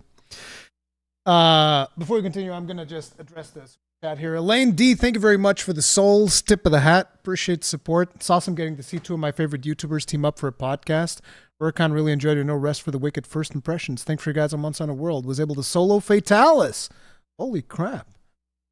There you go. Soloing Fatalis is no joke. I remember when I soloed Fatalis first time, like it was some really weird ass, like a super convoluted way in which I did it with like heavy artillery and shoot the cannons, then use the great sword and then die on purpose to get, what's it called? The thing, fortify, and then go in again with clutch cannon and die again to fortify, and then finally go in with sword and shield to kill it. Just crazy stuff. But, let's jump into some more recent controversy. Stellar Blade. Did you play Stellar Blade? I played the demo. Oh, you didn't play Stellar Blade? Was it the censorship? Was that it? Was that what did it? I'm not gonna play it. I just, I think the wedgie was tighter in the demo, and then I feel like I just wasn't given the level of. By the way, the level of cheek that I require for me to be able to play a game. I say that, but I'm not making fun of the people that are upset. No, I'm not patronizing. Yeah, no, people have a right to be upset about the censorship for the game. That wasn't it. Actually, the funny thing is that like I would love to play the game, but I'm kind of, it's one of those things where I'm like kind of getting to the point now with PlayStation exclusives that I'm just waiting for them to release them on PC. Oh, you're waiting for the PC version of Stellar Blade? I would rather play it on PC than play that on console, because like when I play the demo, it was a little muddy visually for me. Oh, I get it. It was because of the specific I mean, then again, there are other places where it's still a little bit muddy, so yeah, and there's also a bunch of deserts and whatnot. But yeah, in regards to some of the controversy that we've seen around this game, some of the first stuff that we've seen was like, I was not happy to the point where I felt the need to even mention this in my review, and people were telling me that like, you're fighting ghosts. So you tell me if I'm fighting ghosts, but I felt that ahead of the release of Stellar Blade, there were a bunch of mainstream websites shitting all over the game because of the sexualization of the character. Mm-hmm. Yeah, and then they all flip their script when Hades 2 comes out. Am I fighting ghosts? No, you're not fighting ghosts. Yeah, it's wild. No, here's the thing, man. It's only gotten worse. And keep in mind too that like the same kind of stuff was going on with Baldur's Gate. You know what I mean? Like there were people just before Baldur's Gate came out that while this wasn't like that, while it wasn't the like the propagandists or anything like that were out there, it was still like people weaving a story about how the rest of the industry really can't do what Baldur's Gate does and things like that. Like, oh yeah, I remember that. That was such yeah. bullshit. Yes, it was. Yes, it was. I was furious. Yeah, people are like, oh, furious. we can't let Baldur's Gate become the standard. It's like, why the fuck not? You're actually going to have to put in some extra work on your content. No. Like we can't have. We need the bar down here. Yeah, okay? the bar needs to be lowered. Like, what do you mean? Yeah. It's like, bro. Yeah. Can we make Redfall the bar? It's like, can that be the bar? Imagine like somebody makes a video somewhat similar. I make a video on a topic. Somebody makes a video on the same topic, but they do it better. They have better editing. And I go like, hey, no. Listen, guys, we can't make this type of editing be the standard. This is just not acceptable. You can't. Actually, you know what? You can't raise the bar. Your video needs to be worse. Can we make that a thing? Can we actually push for that? Exactly. Like, everybody needs to make worse videos so that my video looks better. Can I like, maybe we should all just go back to using a cell phone camera or something like that? Maybe that might work out. I don't know. No, so here's the thing. Like, I think the thing that like frustrates me anymore is that like, I'm just gonna say it in the most non-bullshit way I possibly can, which is the fact that none of these journalists, quote unquote, none of them actually believe in any of the things that they say or practice the things that they say. And on top of that, everything that they do is quite literally just there for clicks and engagement. All it is just that. And the worst part is that people are dumb enough to fall into it and pay attention to it.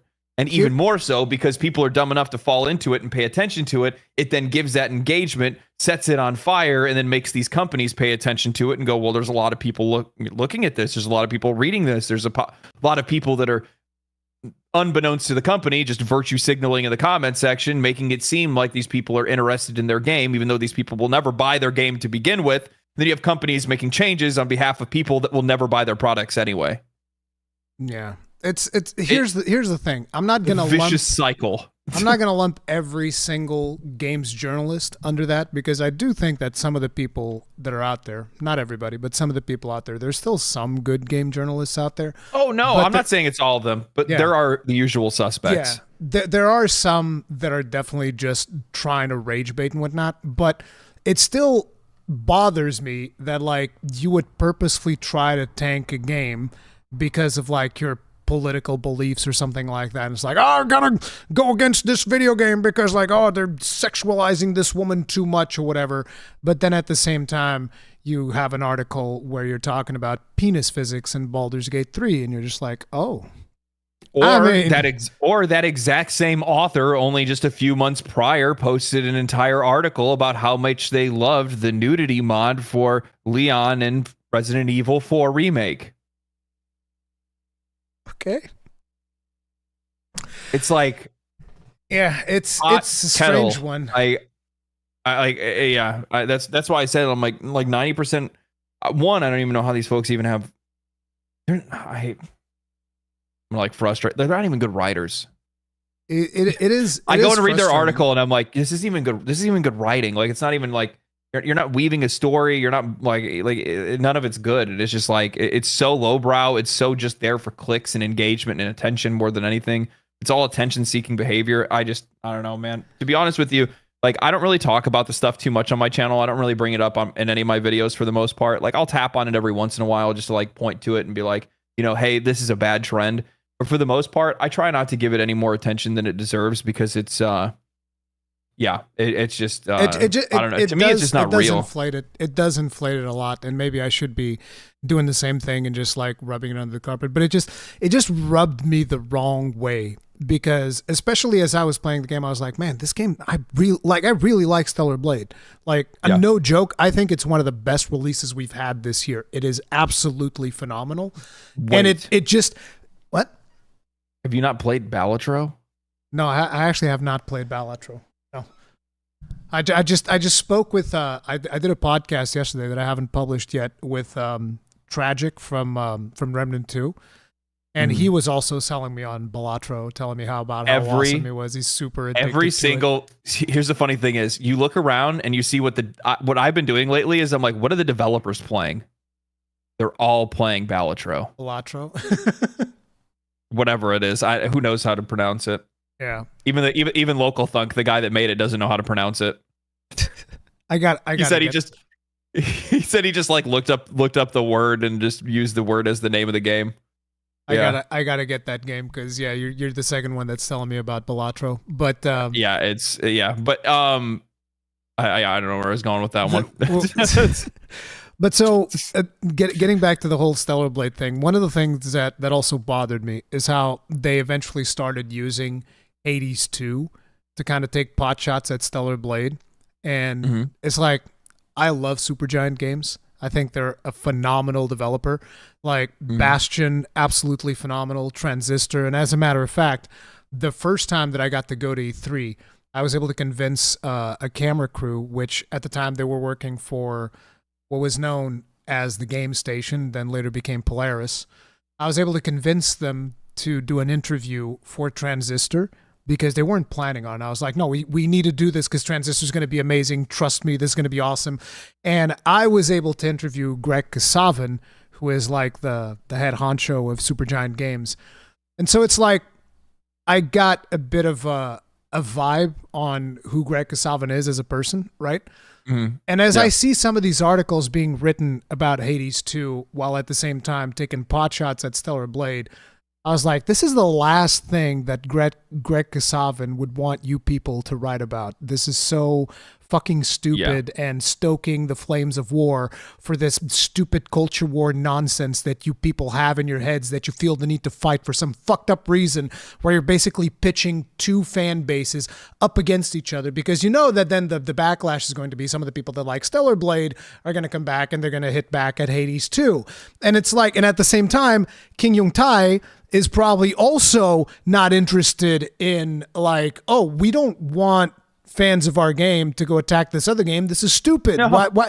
And the funny thing is that like, because you're going to have people that will purposefully not play the other game because because of that kind of like dynamic or that war between those two players. And then now you have people that are quite literally robbing themselves of a great experience if they would just kind of put those weird personal biases to the side and just enjoy the game for what it is, a video game. Yeah. You know what I mean? And again, you have these articles about Stellar Blade that keep getting written, like the one guy who wrote the article about how, oh my God, I can't believe that the game Stellar Blade would put Eve in these outfits that completely make the story worse, as if the game does this automatically, right? As if the game just puts Eve in these outfits. Like, no.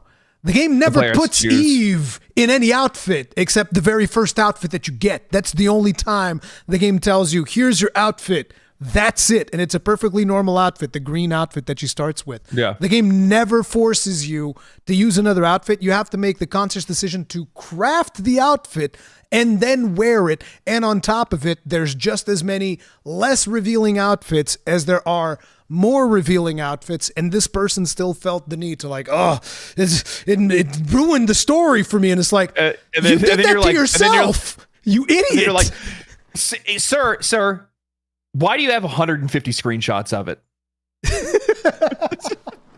This ruined my playthrough.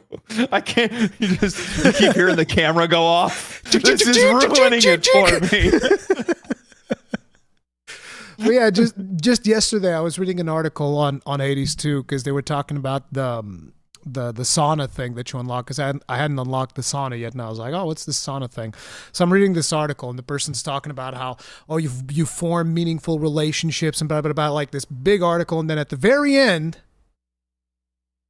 unlike in Stellar Blade where the sexualization, and I was like, bro, what the fuck? You wrote this whole article and then you couldn't help yourself. I'll be honest, man. It's just, bro, it's so weird. It's exhausting. It's so exhausting. Weird behavior. They're like, you know, rent fucking free, dude. You know what the thing is that like all this stuff.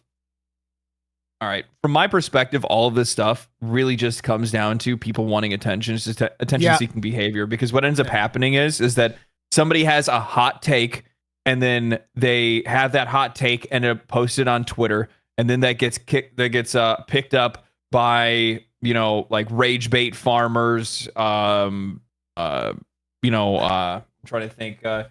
commentators and such that start retweeting that person's post, and then they go through that person's tweet history and show that, oh man, look at these other things that they said about people, and maybe they talked about men in a bad way or whatever it is, and then that gets fed on, and then the person that made that article feels emboldened because they're now fighting against the exact people that they hate so much. And then the war keeps going on between the two. So they try to make sure that every opportunity they get, they have to say something about their personal beliefs, within the scope of any video game, and throw it back to whatever they disagree with. And it's just like, and the cycle just keeps going on. And it's just, I just get exhausted of it, man. It's too much for me. I need to take a page I'm way too laid back for that. I need to take a page out of your book and get away from that too. I was called both a wokey and a red pill within a time frame of 24 hours, and I was like, all right. Oh, it's probably if you have the hat on or if you don't. What? Wait. Yeah, it's if you have the hat on or if you don't. People are gonna tell what is this is not a fedora. This is an No, I was going to say look at the crocodile teeth on it. No, I'm just saying you're looking a little conservative right now. There's going to be some people that are going to be offended by that, okay? Because of my Australian Outback hat, I look conservative? Yeah. Whoa! Okay, man. Okay. I like Crocodile Dundee. What can I say, man? I freaking love it. Man. I get it, man. You want half naked women in your video games, and you don't want them to have rights. Funnily enough, I actually liked some of the outfits that cover her more. Like she's got one where she's got like a full body outfit and then a leather jacket, and I'm really into leather jackets, so I was like, oh, this one looks good. And it's got a big eagle in the back too. I was like, oh, this is amazing. There was one that I really liked that I saw a couple times, just like the one that has like the red checkered or whatever it was on it. It looked pretty cool. But yeah. Oh yeah, I'm looking forward to playing it. I'm just the Junker mechanic. Yeah. I'm just going to kind of wait and see what's going on and see if they end up releasing it on PC. If they do, then I'll play it then. If not, then I'll just buy it on sale on PlayStation. I hope that more people get to play that game for sure, because the game is friggin' phenomenal. Not to mention that, imagine what it's like, a game comes out in 2024 with over 70 cosmetic outfits that you unlock through gameplay. Unheard of. Do you know what the crazy thing is? Fucking phenomenal, dude. Like one of the things that blows my mind is that in 2024 we've had 2 gacha game companies release ethically monetized premium games of high quality. I mean, if you try, what, you didn't like Grand Blue Fantasy Relink? Oh, I love Grand Blue Fantasy Relink. I think it's an amazing game. And you like Stellar Blade, but their first DLC release, the ethically monetized part, took a bit of a hit. They sold. I haven't paid attention to it since. They sold power, and specifically, they sold one of the most powerful sigils in the whole fucking game. And you can't earn it. You can't earn it. You can earn it, but I don't know if they've changed the drop rates. But at the time, there were people that had over 100 hours of playtime, and they still hadn't gotten that sigil, and they sold that bitch for like $2.50. You better believe those people are like, oh, fuck yeah, I'm going to get me my sigil. So when they released that one, I was like, okay, that one was now for me, it didn't affect me. I had 4 of them by then. But for people that didn't have it because they were unlucky, because the drop rate for that thing was terrible, and then they sell it, I was like, that one's dirty. That one's very dirty. And there were a couple of other items that I was not particularly happy about, but fundamentally, I still absolutely love Relink. It's just when you said, ethically monetized, I was like, there's a little ding in the armor of Relink there for me, but I still recommend the game. I still think the game's awesome. Yeah. But still, either way, you had 2 gacha game companies release premium games. Yeah. Right? Like, that in itself is wild to me. And both of them released good premium games. Oh, yeah. Grand Blue Fantasy Relink was awesome.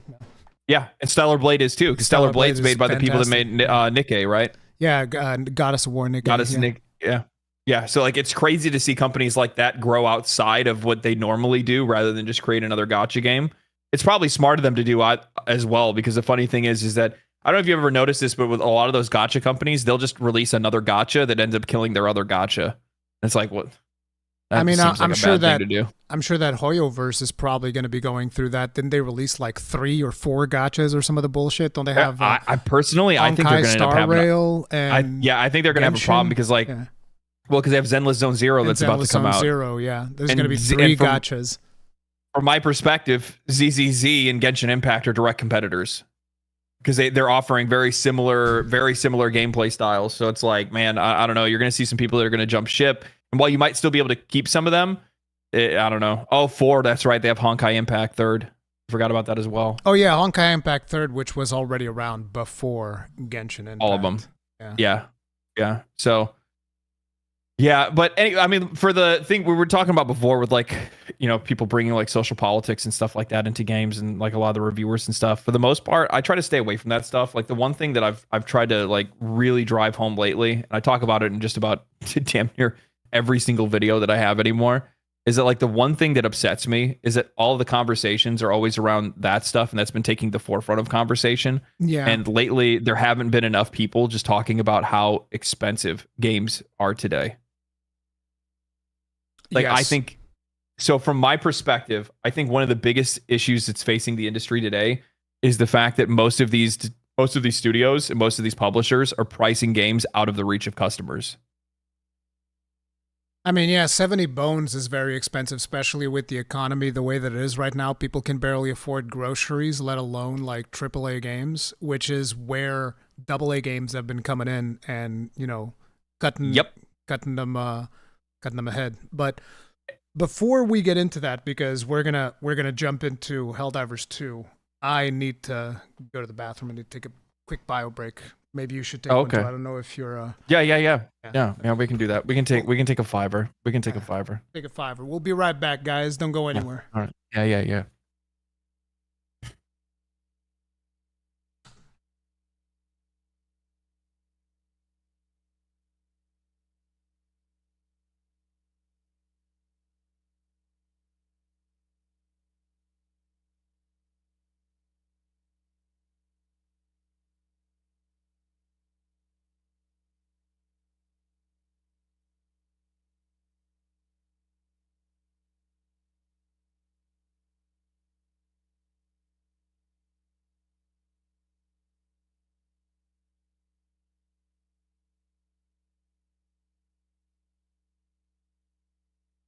What's going on, chat? Cat owns the podcast now. Cat owns everything in this house. Cat doesn't like chat. Yeah, no, he looked away from you guys. What'd you say to him? Bree doesn't wash his hands, so he'll be faster. Disgusting bastard. That sounds about right, actually. I wouldn't put it past him.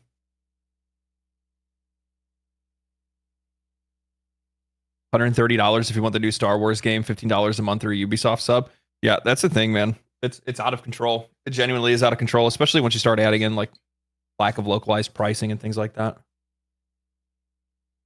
you excited for season 4, Diablo 4 at all? Yeah, I am actually. The funny thing is that there's I don't have a lot of faith in the game. I'm rather apathetic when it comes to it. But for the most part, I want the game to do well because I love Diablo. So I would like them to be able to fix it. At the very least, delivering on the price and the expectations of the customers that bought the game in the first place. They deserve it. So I want to see, you know what I mean? I want to see them do well with Diablo 4. And I think a lot of the changes that they're doing look pretty solid. They look like they're finally headed in the right direction. It's going to take a little while to get there. Were you guys talking bad things about me? Yeah, I was. Makes sense. You should always take every opportunity that you possibly can. But by the way, guys, while we did this quick intermission, if you guys are enjoying Conscast Live, do hit that like button. Helps us out immensely. Subscribe, bell notification icon, all that jazz. And holy crap, let's realize something. What metadata did I do for this thing? I don't even know. Oh my god, I fucked up. This is my fault. I'm sorry. I'm a professional. What did you do? I'm a professional. What'd you do? I mean, obviously I fucked up, but I'm fixing it right now. I'm fixing it live. Okay? That's all you need to know. No, I didn't. I always put links in the podcast, but because I'm doing this live, I haven't posted your link in the description yet. And YouTube's being slow. God damn it, YouTube! Why are you so slow? I can't believe it. I feel used. Yeah, you should. That was really bad. You should feel dirty. I feel used. I do feel dirty. Okay, here we go. I'm doing it live. Check out legendary drops. There you go. It's now in the description. I'm gonna paste it in chat too, guys. You guys got to make sure to subscribe to legendary drops as well. All right, this is very important. I'm a professional. Please help me save face. Yeah, exactly. Everybody, give him the Iron Breaker bump. Yeah, right. Yeah. Don't I wish? But yeah, we were talking about like the price of games and whatnot, and one of the games that actually came out this year at a much more affordable price, and I was not 100% sure if I wanted to cover the game because I love the original, but there's just like such a busy schedule. But then PlayStation Portugal was just like, oh, here's a code. And they just gave me a code to the game, and I was like, oh, okay, well, I guess I'll cover it then, whatever. Helldivers 2. And you've been giga-focused on that game. Like, you were pumping out content for that game like an absolute madman. Dialed in, buddy. Dialed in. So, what attracted you to it? It's a $40 live service game that largely delivers on the value of the cost, and on top of that, it has a live service model that pumps out more content faster than any other live service I've seen, while also remaining entirely, I would argue, probably the most ethical live service game I've ever played. I mean, like, you do not need to spend money ever. You don't. There's no reason for you to. If you want to, you can, and if you did, you're doing it because you want to support the studio. That's it. Yeah. Because at the end of the day, like, I'll be honest with you, like, I haven't bought any super credits in the game. I play it. The new War Bond comes out. I already have enough super credits to buy the new War Bond. I play it. I get all the stuff from it, and then I move on to the next one. Like, I've never had a problem. You can just play the game and enjoy it. And it's been a long time since we've had a live service game that does that. I haven't been able to play it as much as that because I've been covering other games and whatnot. But what I did play of it around launch, I was like, dude, this is amazing. Like, even the gunplay of the game was extremely surprising because it is so good. Usually you don't have a lot of studios that can pull off good gunplay like that. But the feeling of shooting a gun in Helldivers 2 is absolutely phenomenal. You know why it's so good, right? Why? Almost everyone at the studio has military experience or firearm experience. Really? I was not aware of that. I remember. Did you play the first one, by the way? Because I played the first one back in the day, long time ago. Yeah, I didn't beat it. I need to play more of it because I plan on to cover some stuff on that and kind of include it in a future video. But yeah, no. It's part of because I think they're Swedes, right? Yes, they're Swedish. So they have mandatory conscription. Oh, okay. So most people there have to have military experience. So it's kind of like a win-win. But the funny thing is that even when they're hiring, like, their CEO went on Twitter and was like, "Hey, we're looking for somebody to be a weapon designer.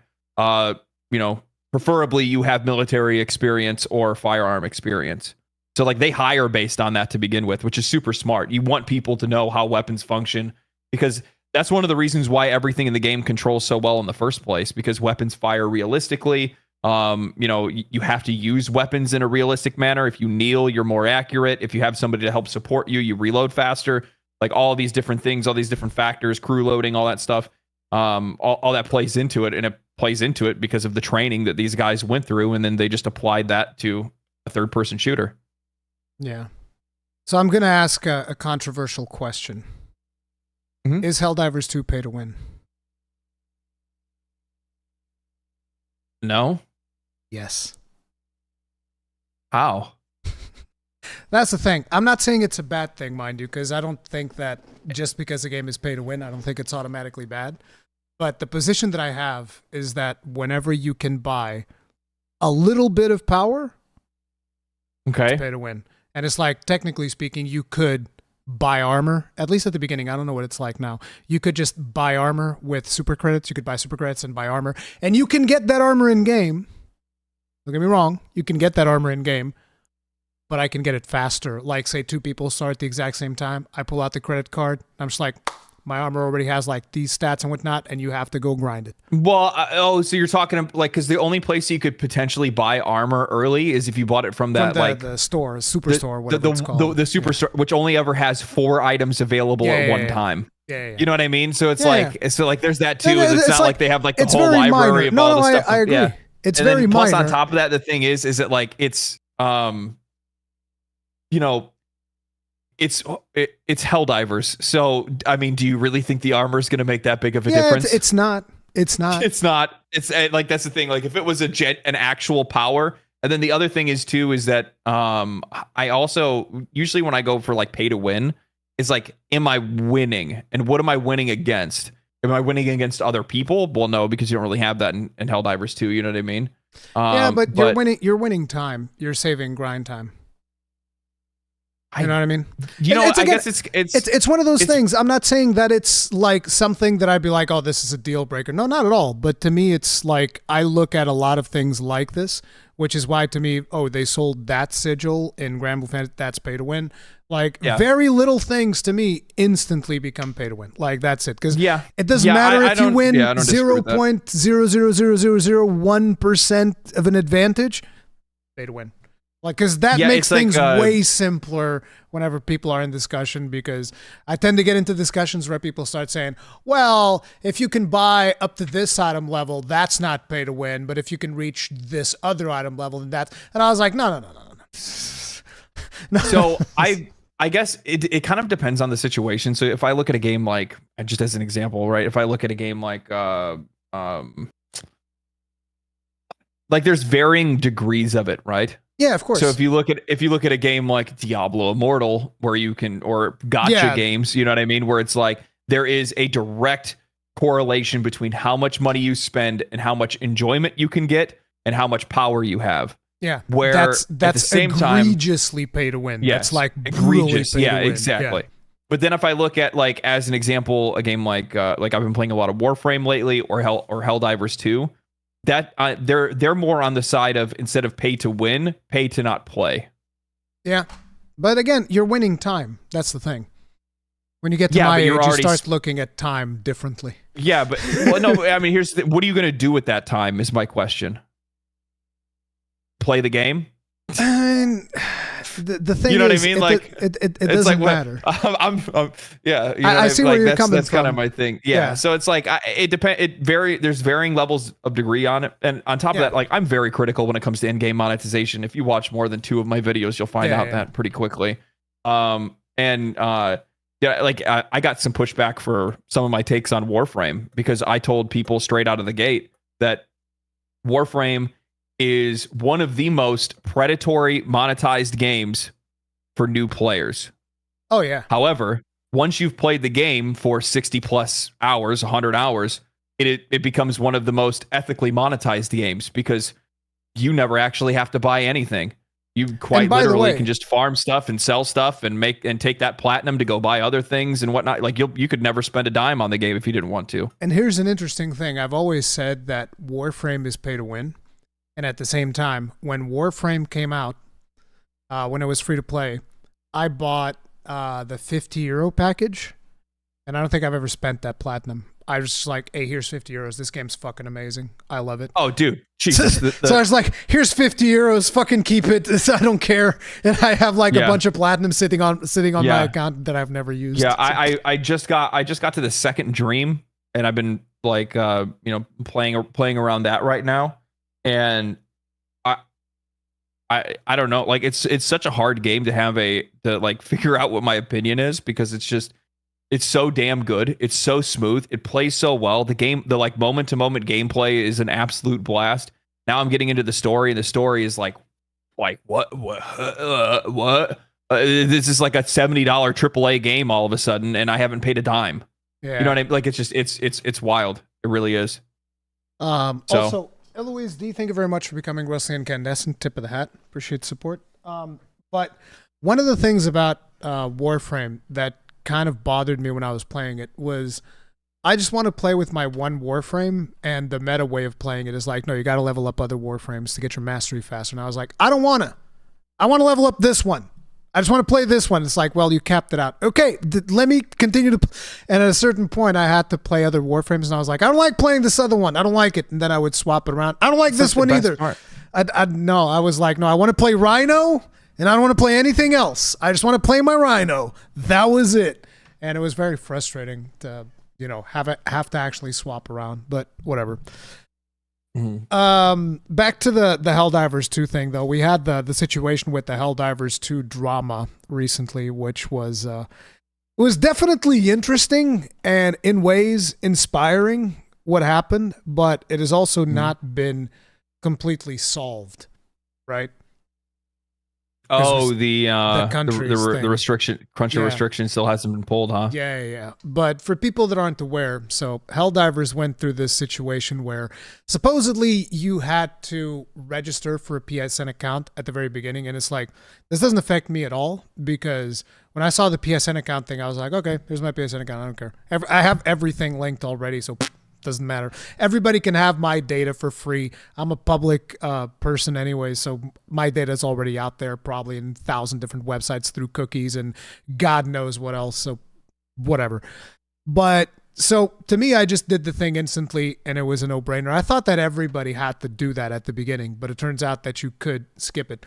And so the CEO actually goes and he says that, hey, I knew that this was a thing, but we postponed it because in the beginning the servers were exploding and nobody could play the game, and so we removed the requirement for people to have to do the PSN thing.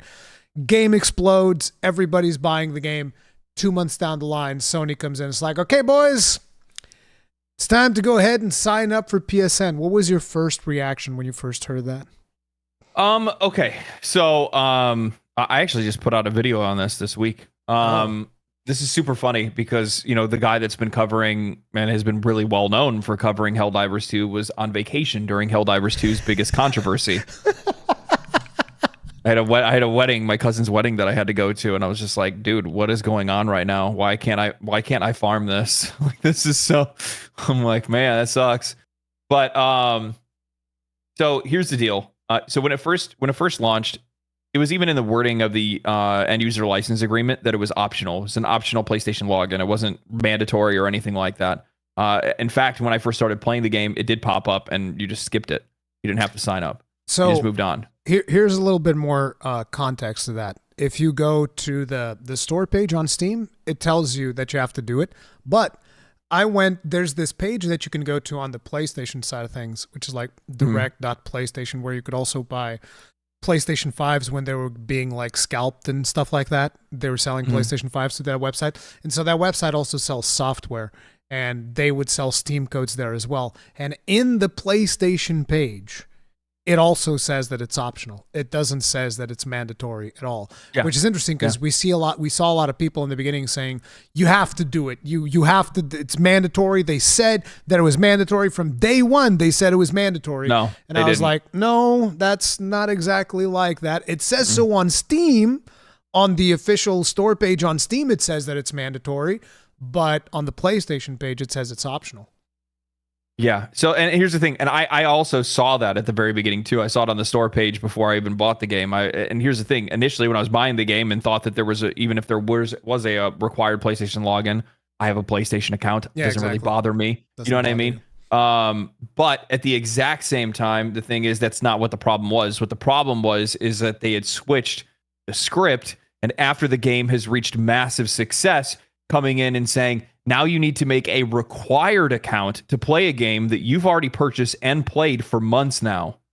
And if you don't, then you don't have access to it and you can't play something that you already owned and have been playing.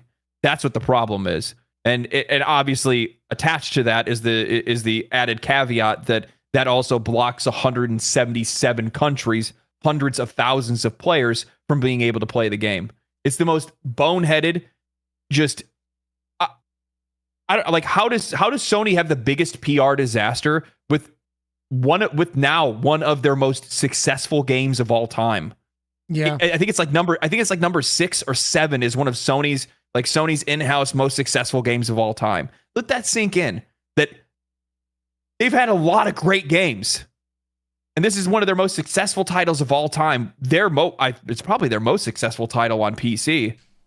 Oh yeah, it has to. And they almost flushed it down the toilet because they want your data.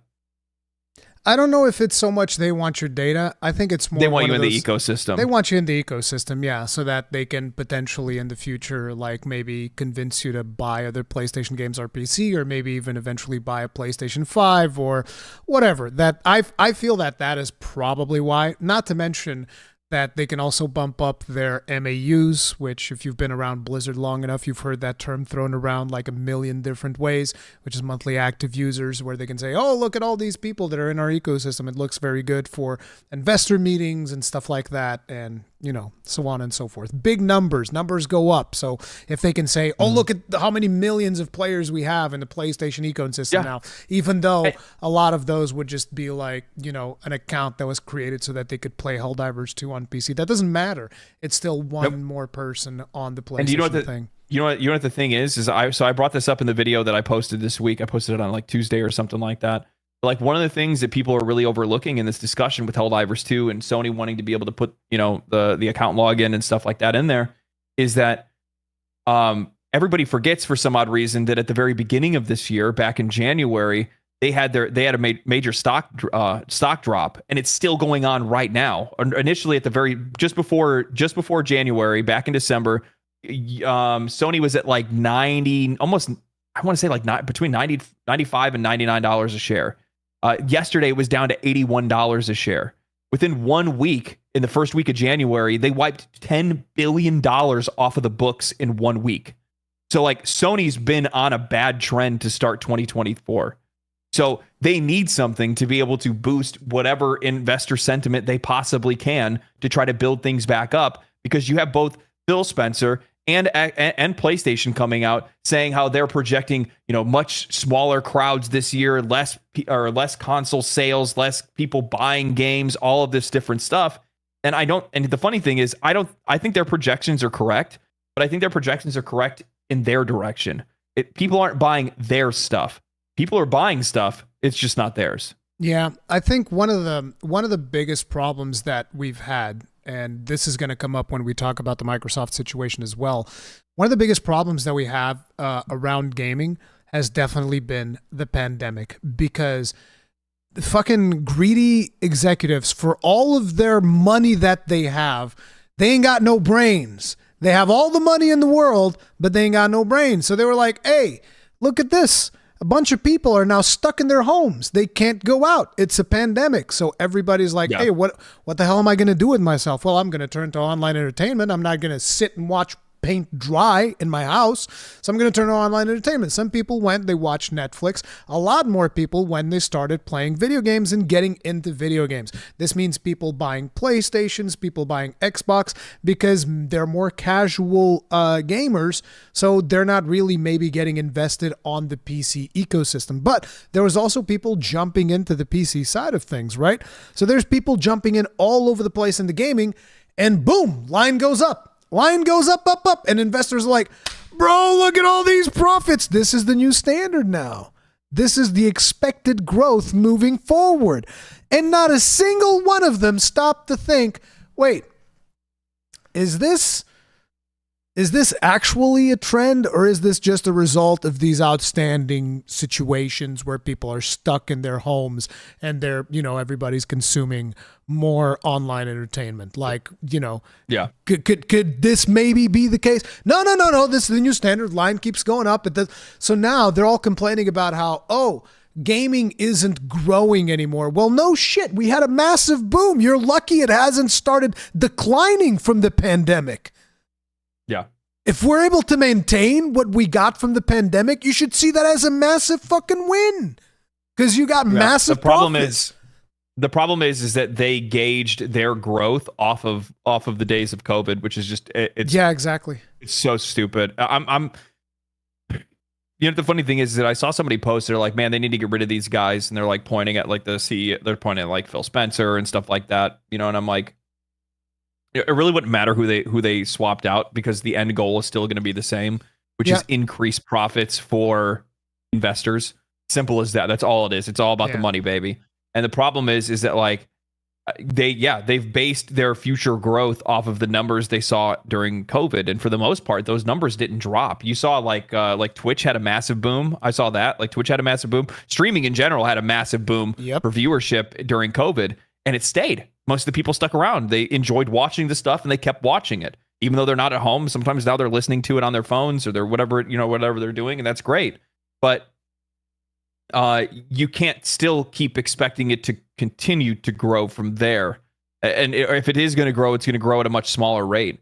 And, you know, I brought this up earlier, but, you know, before when I said, you know, a lot of these companies are pumping hundreds of millions of dollars into these games, hoping and praying that they're going to somehow get a better result, even more players. Like more players are going to magically appear out of nowhere. Spider-Man 2 cost $300 million to make and needed 7.2 million copies to fucking break even. That's absolutely unrealistic, basically, because like, how are you going to plan everything out based on, oh, our game needs to sell 7 million copies to survive? Well, good fucking luck, my dude. It's like, that's over 7. You need to sell over 7 million copies, not even to get an ROI to break even. To break even. They ended up selling, I think, like 10 million copies or something like that. It's probably been more ever since then, but I can't imagine it's that much more. But still, at the exact same time, it's like you look to see how much money they've been investing into these games, which, by the way, most of that money's not going into the actual development. You know it. I know it. Everybody knows that. Yeah, it's all going into marketing. It's all going into the marketing. It's going into the branding and all that stuff. You know, especially if you're looking at Spider-Man and Marvel, it probably costs a pretty big penny to be able to make that kind of IP to begin with. But with that said, it just blows my mind how often these guys are just steering the ship right into the iceberg and then wondering why they're sinking. Yeah, it's, you know, it's and it's like, and the thing is that the people that end up having to pay the costs at the end of the day are the people that are working the jobs, not the guys that are directing it. Yeah, the developers themselves are the ones who end up getting screwed, which was most definitely the case in the Helldivers situation, because we ended up going on this profit tangent because we're trying to explore the reason why Sony wants people to make a PSN account, because they want more users in the ecosystem. They want more profits based around the fact that, you know, profits are down because we're no longer in COVID days and stuff is not ballooning like it was back then. So eventually what ends up happening is it comes to light, and clearly Sony didn't plan for this. It comes to light, it's like, hey, you know that there's like 170 plus countries that actually can't legally make a PlayStation Network account. And then support starts firing in all directions. Apparently there were people that were saying, oh, I got this message from support that told me to just create an account on a country that's close to me. And then, but the TOS says that you can't create an account on a different country. And it's like, I even said in my video, like, listen, I have a US PlayStation account. I do. Yeah. And it's like, the interesting thing is PlayStation accounts require addresses. I went and I looked at a hotel address, report me, fucking get my account banned. It's like, hey, whatever. It is what it is. Because like sometimes some publishers, I can speak to publishers in the US and they'll give me a code, and those codes don't work on Europe. Other times I work with publishers in Europe and they give me a code and that works on the European version of the thing. So I need to have a US account for when I'm dealing with US publishers so that I can get access to certain games. And not just that, but for instance, with Grand Blue Fantasy Relink, that released earlier in New Zealand, the demo. I was like, fuck it. I'll create a New Zealand account and I'm going to go download this demo and play it earlier because it was only releasing in Portugal the day after, whatever, so that I could play the demo a little bit earlier.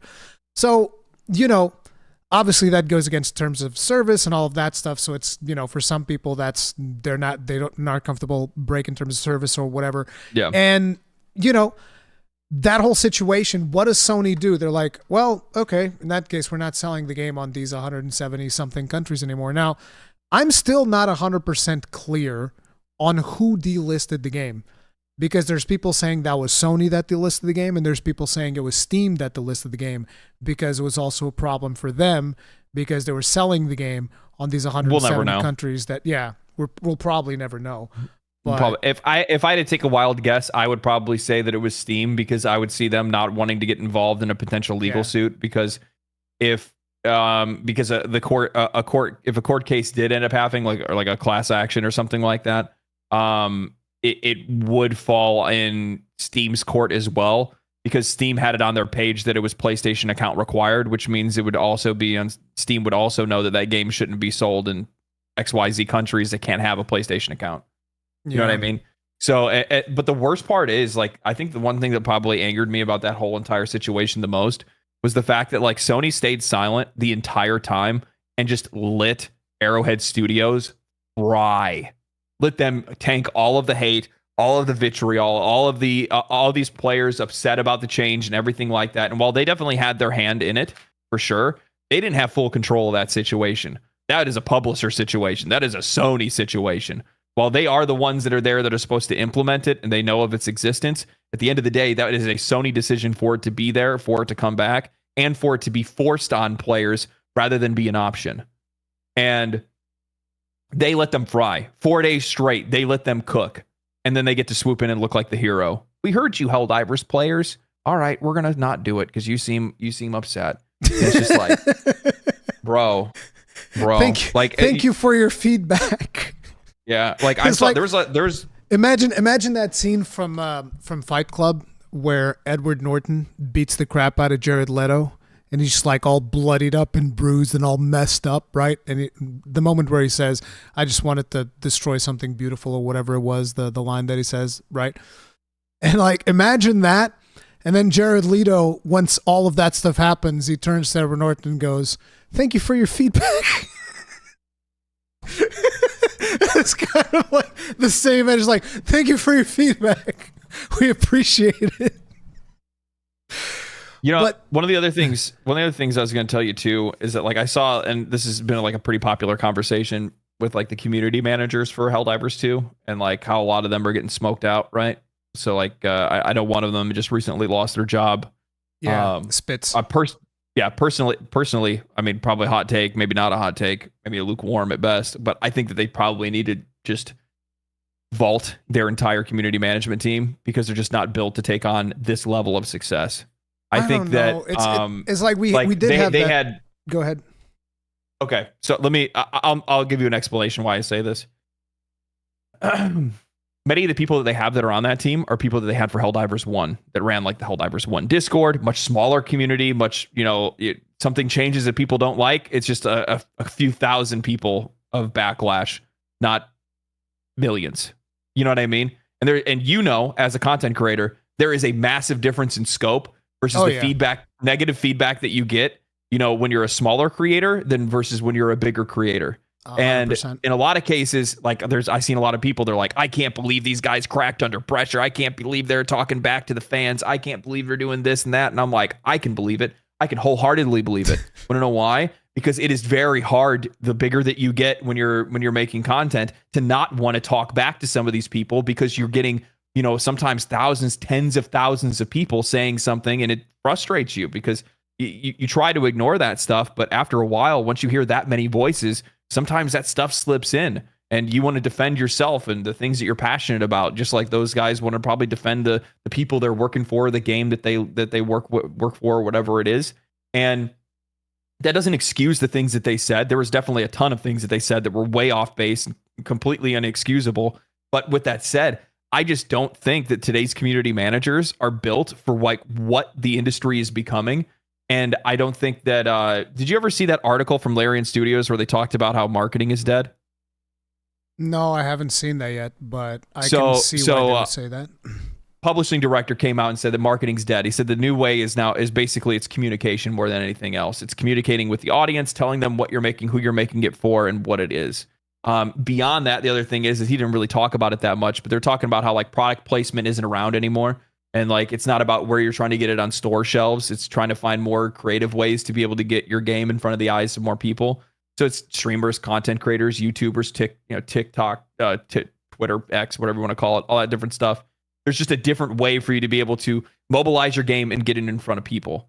And the problem is that like now community managers are taking on a role that effectively markets their game. how many people do you think bought Helldivers 2 when they kept hearing about how cool the CEO was and saw like the developers were like retweeting people basically like in character from Helldivers 2 and keeping it all in lore? You know what I mean? Like there's certain things that people really, really like about that kind of stuff. And it gives us it helps add a level of trust for us to be able to buy a product. They're one of us. Yeah. One of us. Exactly. And I think that the team that they have for like community managers over there may, like I said this in a video, but they may be qualified on paper, but I don't think that they're socially qualified for the amount of pressure and the amount of eyes they have on them. Yeah, see, that's the interaction that we had on Twitter, because you posted that and I was like, yeah, but you know, when we start getting too much negative feedback at a certain point, you just kind of like wanna dish a little bit out as well. Now I understand if you're in a community manager position, like you can't afford to do that, so you need to be a little bit more careful about the stuff that you say. But at the same time, you know, it's hard for me to blame them when just not even that long ago, I was like, you know, I was lashing out at some people because of you remember the Dragon's Dogma 2 situation, wherein because I said I didn't know about these microtransactions, and then Cowboy said everybody knew about the microtransactions, and then everybody jumps in my comment section calling me a liar. This age You're like milk and blah blah blah blah. And I was like, no, I don't lie. And people just keep coming back with more and more. At a certain point, I was just like, take your fucking pound of flesh and get the fuck out of my comment section. I'm fucking done with you. I'm not dealing with any of you people anymore. If you're going to call me a liar, fuck off. Like I was starting to get fucking upset because specifically being called a liar is something that triggers me a lot because I purposely go out of my way not to lie. I fucking hate lies of any kind. And especially I also hate shilling, and the amount, I'm sure you as well, the amount of money that probably got thrown your way from people like Raid Shadow Legends, the bag that you could have gotten already I can't tell you how many times I've turned them down. Fuck me, dude. I can't even tell you. And the funny thing is, like, it's not like the money wasn't right. The money was right. Oh, the money's I'm just right. Like, dude. I know the money's right, dude. Those motherfuckers every pay single well. every single time they would ask me, I'm like, have you guys watched my content, or do you just see the views? I don't even. And they're like, yes, you make great content, very captivating. And I'm like, bro, me advertising your game doesn't even make sense in the context of the content that I make in the first place. I'm like, I make videos about like trying to keep the industry honest, about how independent studios are doing it better, about how predatory microtransactions and macro transactions in many cases, and you know, non-regional pricing like and the increased like yeah. I'm like, you know, like, yeah, like your piece of shit game. Like, no, I'm sorry. I can't do that. There's certain games that I have no problem with. Like if it looks like it's something that I think a lot of people really enjoy, you know what I mean? But like nobody likes that game. But yeah, so it's like that stuff really gets under my skin when I'm being called a liar. And then eventually people understood that, like, oh, looks like people from the EU got a different email from the people from the US, and then it stopped. But yeah, during those moments I was like, man, fuck you guys. Like, and I can understand where the community managers are coming from when they're like, bro, I'm tired of listening to this fucking person, especially that one guy who was like, backtrack now or lose your community. And he's like, I thought you were refunding and leaving. And it's like, that's not an answer that you want to say, but I can understand why. Even Asmongold put up a good 100%. example. It's like those people that sometimes are in the stream and they're going like, oh my God, why do people even watch this guy? Like, oh my God. And then like 10 minutes later, oh my God, you've really fallen off. You only have like this amount of people watching. And then like 10 minutes later, they're still going. And you're just like, bro, get the fuck out of here. What are you doing? Yeah. Stop hate watching. They're still there. That's why I put my foot down on that kind of shit all the time. Like people come into chat every once in a while and be like, especially like lately since I've been doing the Warframe like first time player streams and stuff like that. Well, no, you'll have people that'll come in and I'll be like, when are you playing the game? Because I'm a streamer. So as I don't turn on the camera and play a game for 6 hours. You know what I mean? Do that. Turn on the camera. Really? Yeah. Psycho. Psycho. No. I turn on the camera and I talk. See, I talk to my chat, and I look at like articles and stuff like that, and just kind of BS for like 2 or 3 or maybe even 4 hours sometimes, and then I play a game. Let me tell you something. I'm gonna give you the biggest YouTube tip ever. You're doing the Twitch model, and that doesn't work on YouTube. If you want to play a video game and do your 2-hour chat session and whatnot, what you want to do is you want to have one stream for the 2-hour chat session, and then you have an event set up for when you play the game, and then you set up the stream with a redirection to the next one, and then when you're done talking, you end that stream, redirect people to the gameplay stream, and then people know exactly what they're getting. Mm-hmm. That's why, like when you say people don't play a game for 6 hours. No, I do. When I do a gameplay stream, it's a gameplay stream. When I do a chat stream like this, it's a chat stream like this. It's 2 different things. Yeah, no, I don't know, man. Like, I guess I'm probably a little bit too bullheaded for that. Like, don't get me wrong. It makes sense what you're saying. But I also don't care. Hey, that's a valid stance. You know what I mean? Like my thing is like I tell people this all the time, where it's just like, look, man, I'm not dragging you here. You don't have to be here if you don't want to. If you want to come back later and wait till I'm playing games, that's fine. If you don't want to come back, that's fine too. Like, the idea is that, like, if you're here to watch me, you're here to watch me regardless. You know what I mean? Like, that's it. Sometimes I give people 24-hour timeouts. I think that's the most hilarious thing. Like, for instance, I'm playing a game and somebody shows up and they got that negative energy. They're like, "Oh man, this game fucking sucks." And I'll be like, "All right, tell you what, come back tomorrow. Maybe I'll be playing something you like." Yeah, you know that I'm all about that. During Dragon's Dogma, I had one guy, I forget his name. What a fucking legend, dude!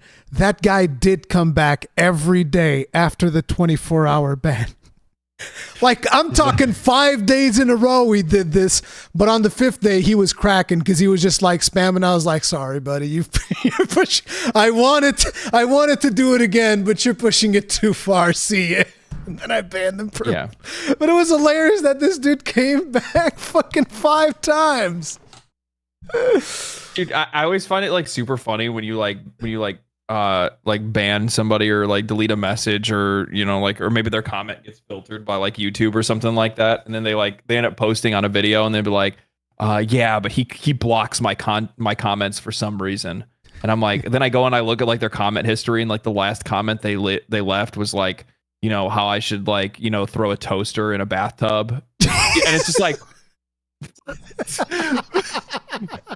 you should have left that one up. That's a good one.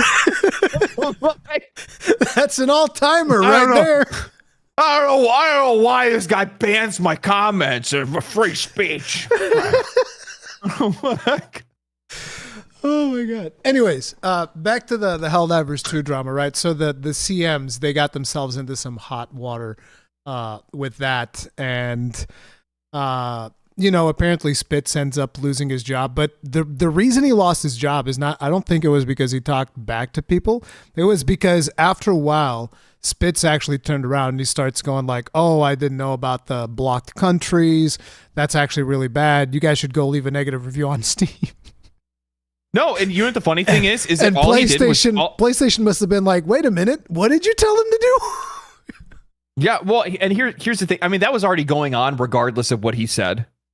Yeah. You know what I mean? Like he didn't start that. That was already going on at the time. But he said what was the truth. And the thing is that like he didn't really say it in the way that like the best translation of what he said is, stop screaming and yelling at us and hurling obscenities in the Discord and telling us that we need to lose our jobs and that we need to we should go out of business and we're going to lose our game and all this stuff, when we aren't the ones that can make that happen. We can't do anything. You can scream and cry and writhe and shit your pants in the Discord as long as you want, and it will never make change. It's no different than leaving an angry comment on Discord or on Twitter or wherever else. It's literally you just crying inside of a glass box, and that's it. If you want change, if you want something to be fixed, the only way for you to be able to do that is to be able to protest it in a place in which you can actually make change happen. And that's really what that whole message read. which is go, air your grievances where it matters and where you can actually make change. And guess what? It worked. Yeah, it worked. People did that. So that was one of the most impressive things, was the ability for the community to kind of like organize themselves, which in a way is basically what you are trained to do when you're playing Helldivers, because people are like, okay, we're going to take this objective and we have to get the whole community around doing this objective. Mm-hmm. And the whole community was like, okay, the objective now is to nuke this game from Steam. Let's go. And everybody went in there and nuke that review score. That was so impressive because the game was basically overwhelmingly positive all time, I think. Yep. And overwhelmingly positive recent. And it went all the way down, I think, to mostly negative on all time. No, it hit overwhelmingly. Overwhelmingly negative on recent. Did it also hit overwhelming on all time? No, I think it stayed mixed on all time. I think it went to negative. I think it went to mostly negative on all time. I'm not sure. Oh, wow. I think it actually went mostly negative all time. Either way, I think the peak it hit was like a 220,000 negative reviews within 3 days. Yeah, it was absolute insanity. But, the community pulled through with that, and Sony was like, hey, look, we're actually making a lot of money out of this game. This seems like a terribly bad idea. Let's, reverse course on this, which I didn't expect. I thought they were going to try to ride it out. Did you expect them to reverse course on the decision? So, no, actually. I thought they were just going to say, screw it. And the funny thing is that, like I've seen a change like this kind of like brewing in the background, because I feel like there's just been a lot of unrest and a lot of like unfulfilled promises. And I think players are starting to get fed up with that. I think that's one of the reasons why a lot of these breakout successes we've seen from like independent studios or lesser known studios have been happening lately, because players are just looking for other places to spend their money instead. Which is actually a good thing, that players are looking for other things. Yeah. It's a great thing. That's a good thing. But with that said, the thing is that like, I didn't expect, one, Sony to back down, and two, I didn't expect players to actually leave a negative review and quit and not play. That's the other thing too, because like the problem is that like, yeah, people weren't playing it. I mean, like it was down to like, I think one of the days that I checked, I think it was down to like 60 or 70,000 concurrent players, where normally it's like 150,000 plus. So a vast majority of players just didn't play the game at all on a weekend, no less. On a weekend, on a Saturday and Sunday, which is wild. And the thing is that, in a lot of cases where the biggest problem that like consumers and gamers in general face is that our actions don't match our words. People cry and they freak out over everything that happens in World of Warcraft, and then they log in and they play the game the next day. Oh, dude, that World of, you know what I mean? Started with World of War. I'm so frustrated at that. Well, I mean, it's literally the best example. Yeah, I agree. You are never going to fix that game. That game will always stay the same, and it's your fault as the player as why it's doing what it does, because you didn't quit. You didn't walk away. You still logged in every single day, kept farming, because it's just teaching Blizzard that, we can do whatever we want, and it doesn't matter. You're still going to keep playing the game. You know what's the worst part about the World of Warcraft example is that it is actually worse than what you just said. Not only do people log in and they keep playing, there's actual people that come out of the woodwork to defend the nasty business practices that they do. Dude, it pisses me off so much. Like this was the last time that I ever did anything, a post for World of Warcraft at all, wherein I posted something and I on Twitter, and I took a phone capture, and a lot of people a lot of times like, oh, don't you know how to take a screenshot? It's like, no, yeah, but it looks cooler if I take a thing on the phone. It looks cooler than taking a screenshot. So fuck you. But anyway, so I take a picture with the phone and I post it on Twitter. And I was like, this is some fucking bullshit. And it was this level 70 boost, which tells you that, you get raid ready and whatnot. And it's like, you get item level that basically lets you jump into looking for group, right, on raid. And so I take a screen grab of that, and I was like, this is absolutely fucking disgusting. I can't believe that you guys still do this shit. And a bunch of people come out of the woodwork, and they start saying, like, I'm going to buy 2 of them just because it pissed you off so much. And I was like, bro, what the fuck is wrong with you? It's $70 for you to skip the entirety of the content of the expansion. The fuck is wrong with you? And people would come out and defend it, and that's just what they would do. And they would keep playing the game. And you mean like the Sony guys that were defending Sony's actions? Oh, and yeah, said yeah, that yeah. Oh, look at these PC crybabies. Ugh. Sony shouldn't have reversed it. Sony should have made it required. Screw those other countries. They must have done something wrong to not deserve Sony in their country. Like you know what the funny thing is? Just recently I posted I posted I'm not very popular on Twitter. I don't have enough followers. I'm still such a baby content creator in so many ways. But I had posted something on Twitter, responding to like some people about like the stuff that's going on with Xbox and how much of a joke they are. So I'm like, this is just ridiculous what's going on. And some dude posted, he's like, fine, well, go ahead and enjoy yourself over on PlayStation. And I'm like, I just told the dude straight up, I'm like, homie, I am immune to console warring bullshit. I don't care which console crowd can deep throat their fucking corporate brand more than the other one. It doesn't matter to me. I just play video games and enjoy playing video games. So but you see this stuff all the time where they defend the actions of these companies that are quite literally destroying the products that these guys want to play and want to enjoy. And it's all because, somebody plays on one place over the other. And it's just crazy. I don't know why you would try to defend Sony's actions or Microsoft's actions recently either. It's so dumb when people start coming up to the defense of a corporation, but that's just where we're at, and it's a weird state of affairs. But yeah, they treat them like sports teams. Yeah, I'm Team Blue, I'm Team Green. Yay! It's in a lot of ways. It's the same thing with like Nvidia. A lot of people were simp for Nvidia all friggin' day, and it's like, okay, whatever. Congratulations, sucking that big green dick to the tune of $2,000. Good luck with that. Yeah, dude. Yeah. Real quick, Elaine D. Thank you very much for the souls. Tip of the hat. Appreciate the support. Major order. I think that's like the airstrike. Up. No, wait. Is it up, right, down, down, down? That's the airstrike, right? The review page? Yeah, I think it is. Up, right, down, down, down. Up, right, down, down, down. Sounds like the 500 kilograms bomb or. Yeah, it's I don't know, man. It's either that or like. Strike. I'm trying to. It also sounds similar. Yeah, see, it's the 500 kilos. EAT. See, I told you. I haven't played in months, and I still know because that was like one of the first things that I got was the 500 kilo bombs. Half a ton of freedom, dude. That's impressive. I don't take the 500 kg. I take I shoot the ones, the duds that are on the ground. I just kite the enemies into it, and then.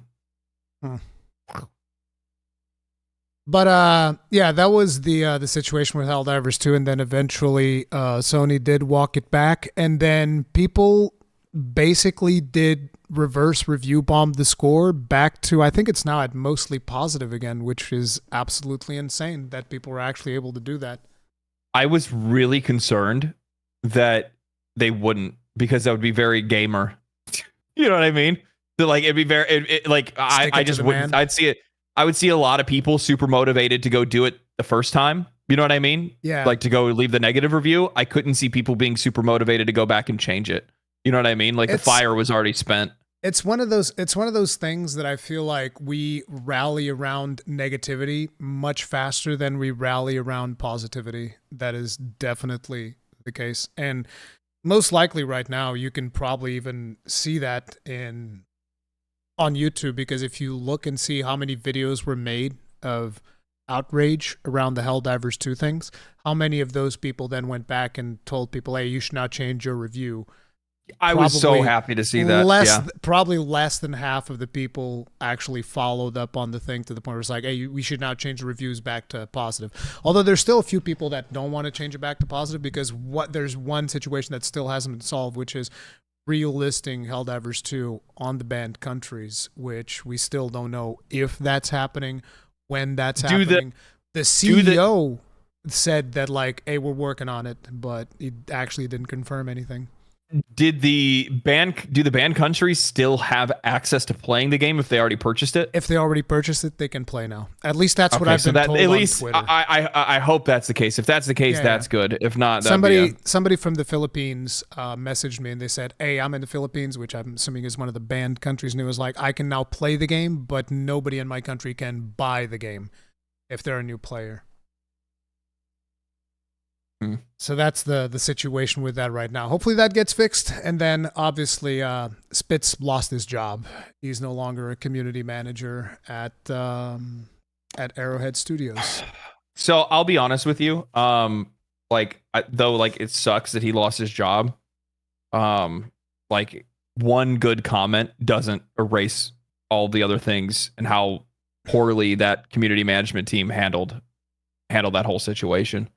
I mean, their job quite literally is to try to, handle the community and put out fires, and a lot of them just abandoned their. I've heard that a lot of them even protected their tweets and whatnot during that time, and I was like, oh yeah, this is the one time where you don't protect your tweets. You have to be in the trenches. I felt like the CEO was more in the trenches than some of the community managers in a way. Dude, I'll be honest with you. I think in a lot of cases, these companies really need to, it's not the companies, but the community managers need to separate their personal self from who they are as a community manager. It's hard though, because I can imagine if I was in a community manager position, I would still want to be able to be myself, because that would probably be more interesting and it would benefit the position even, because technically speaking, I'm a speaker and all that and all of this stuff. But, there is a part in which you're going to get hurled abuse at you and you have to kind of deal with it. Here's the thing though. You promoted Discord and Reddit mods to be your community managers.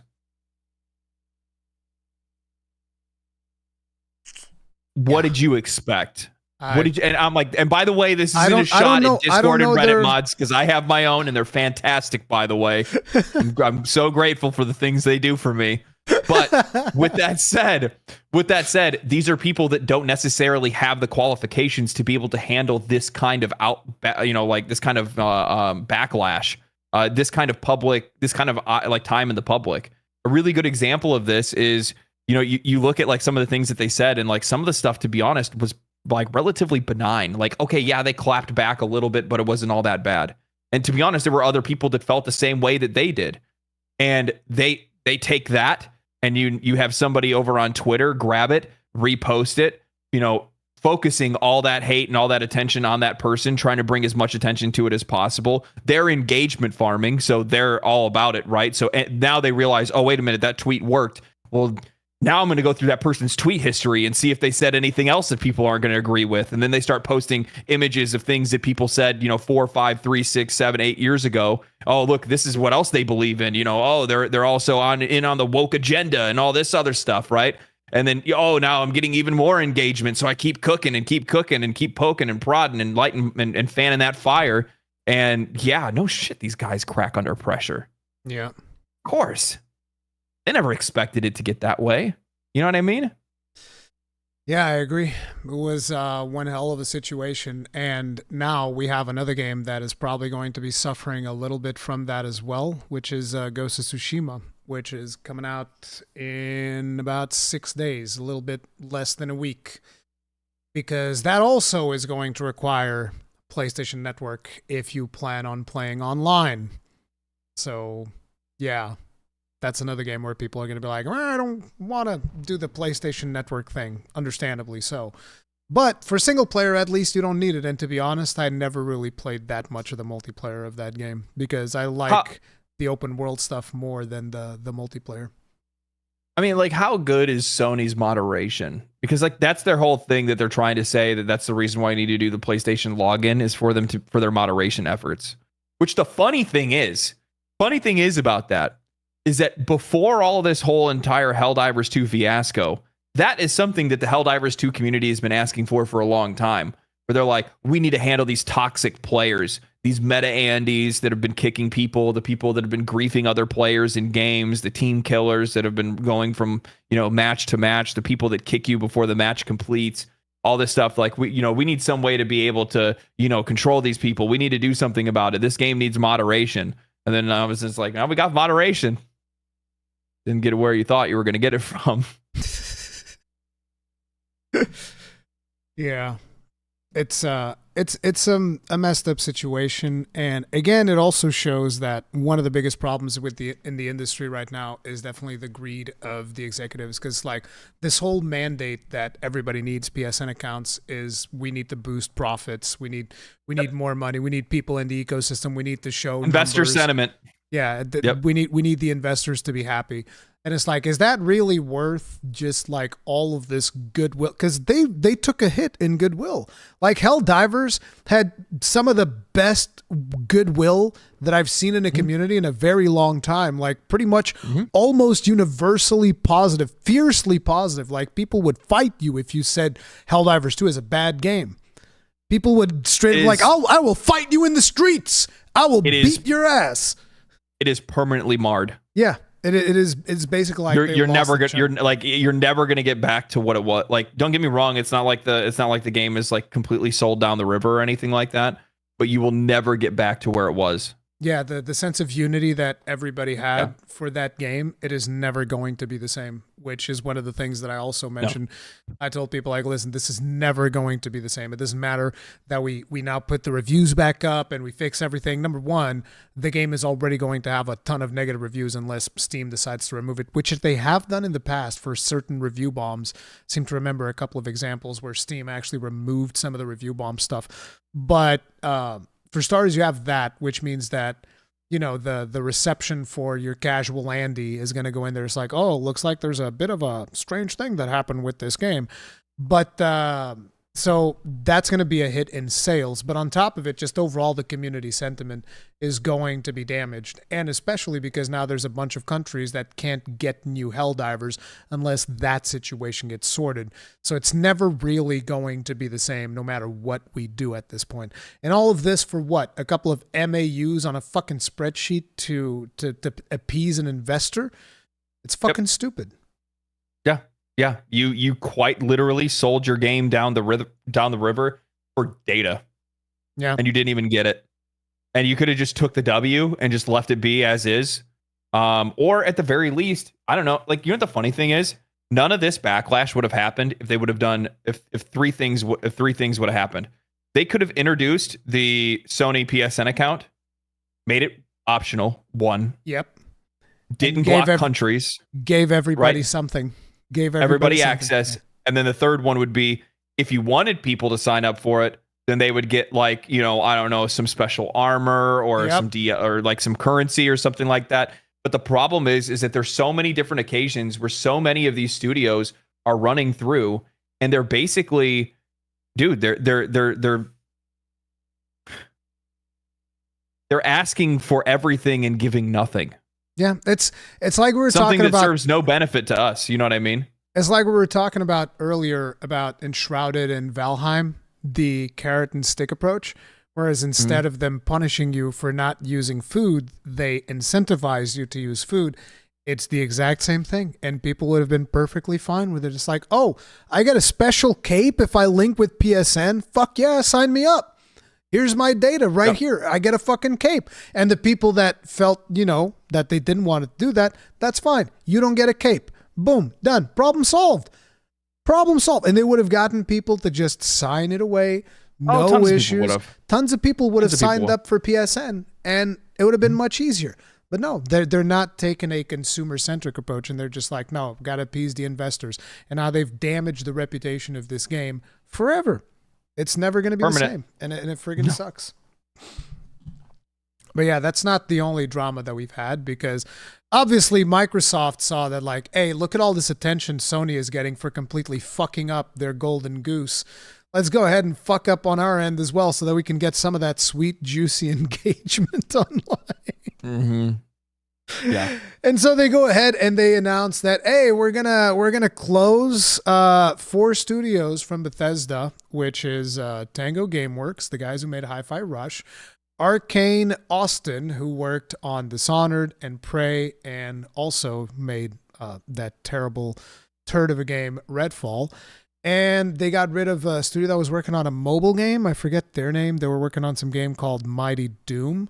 And the other studio, I forget what they were working on. It was Roadhouse Games or Roadhouse Studios, something like that.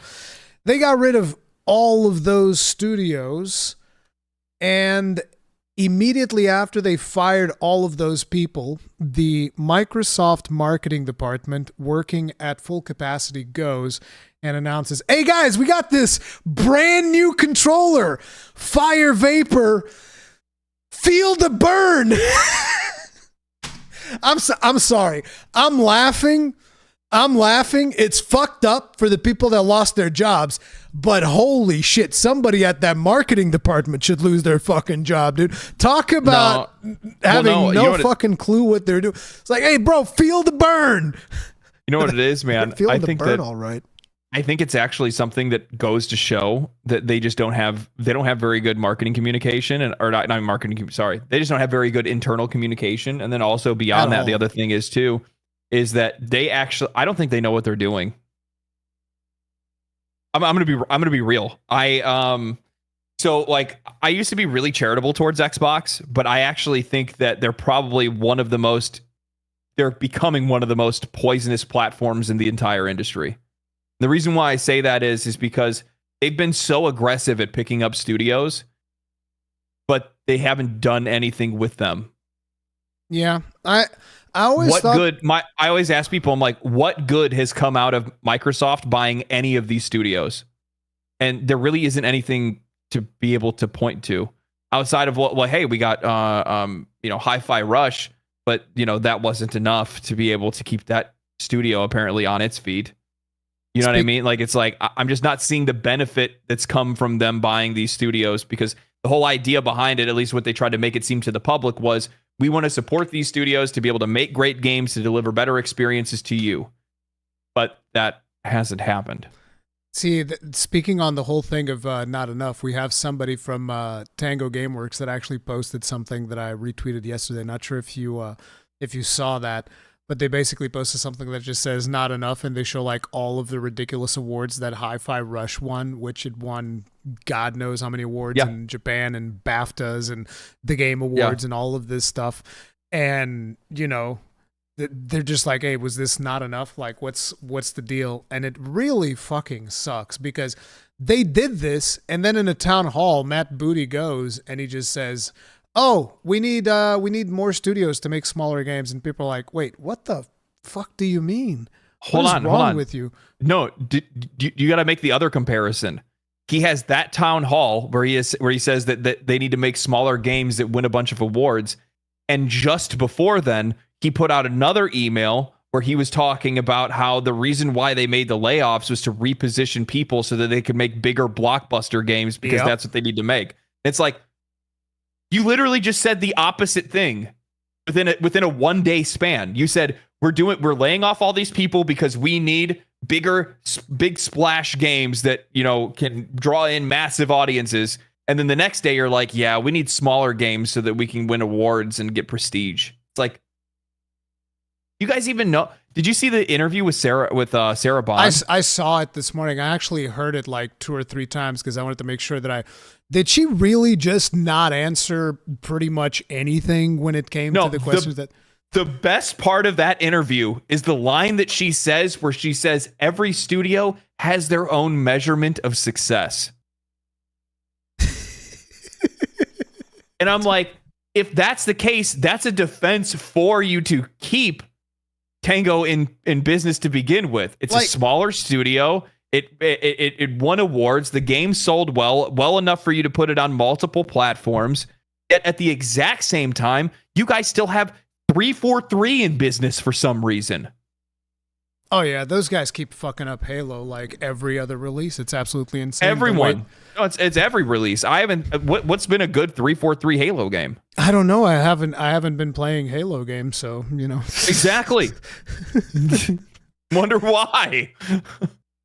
Imagine playing Halo games, dude. Like, what the hell are you doing with your life? So yeah, it's and that interview when she goes and she asks her about the closure of Tango Gameworks, and she just starts spewing random bullshit that has nothing to do with the answer to the question that she was given.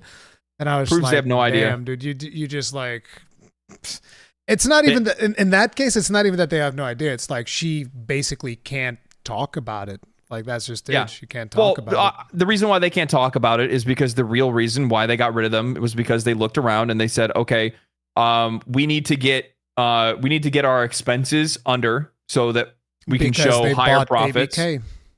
Yeah, so we can show higher profits because we showed a 60% increase after the purchase of Activision Blizzard King. Sorry, they had a 61% increase in profit after they purchased Activision Blizzard. 60% of that profit was Activision Blizzard King. 1% of their profit is coming from the rest of their studios. Oof. So they looked and they go, man, well, we need to show the investors that we now have 90% increase in profit. How are we going to do that? Well, we cut costs because nobody's buying our shit games to begin with. So let's get rid of, the ones that we think that we can get rid of and will be safe to get rid of. And then we'll kind of go from there.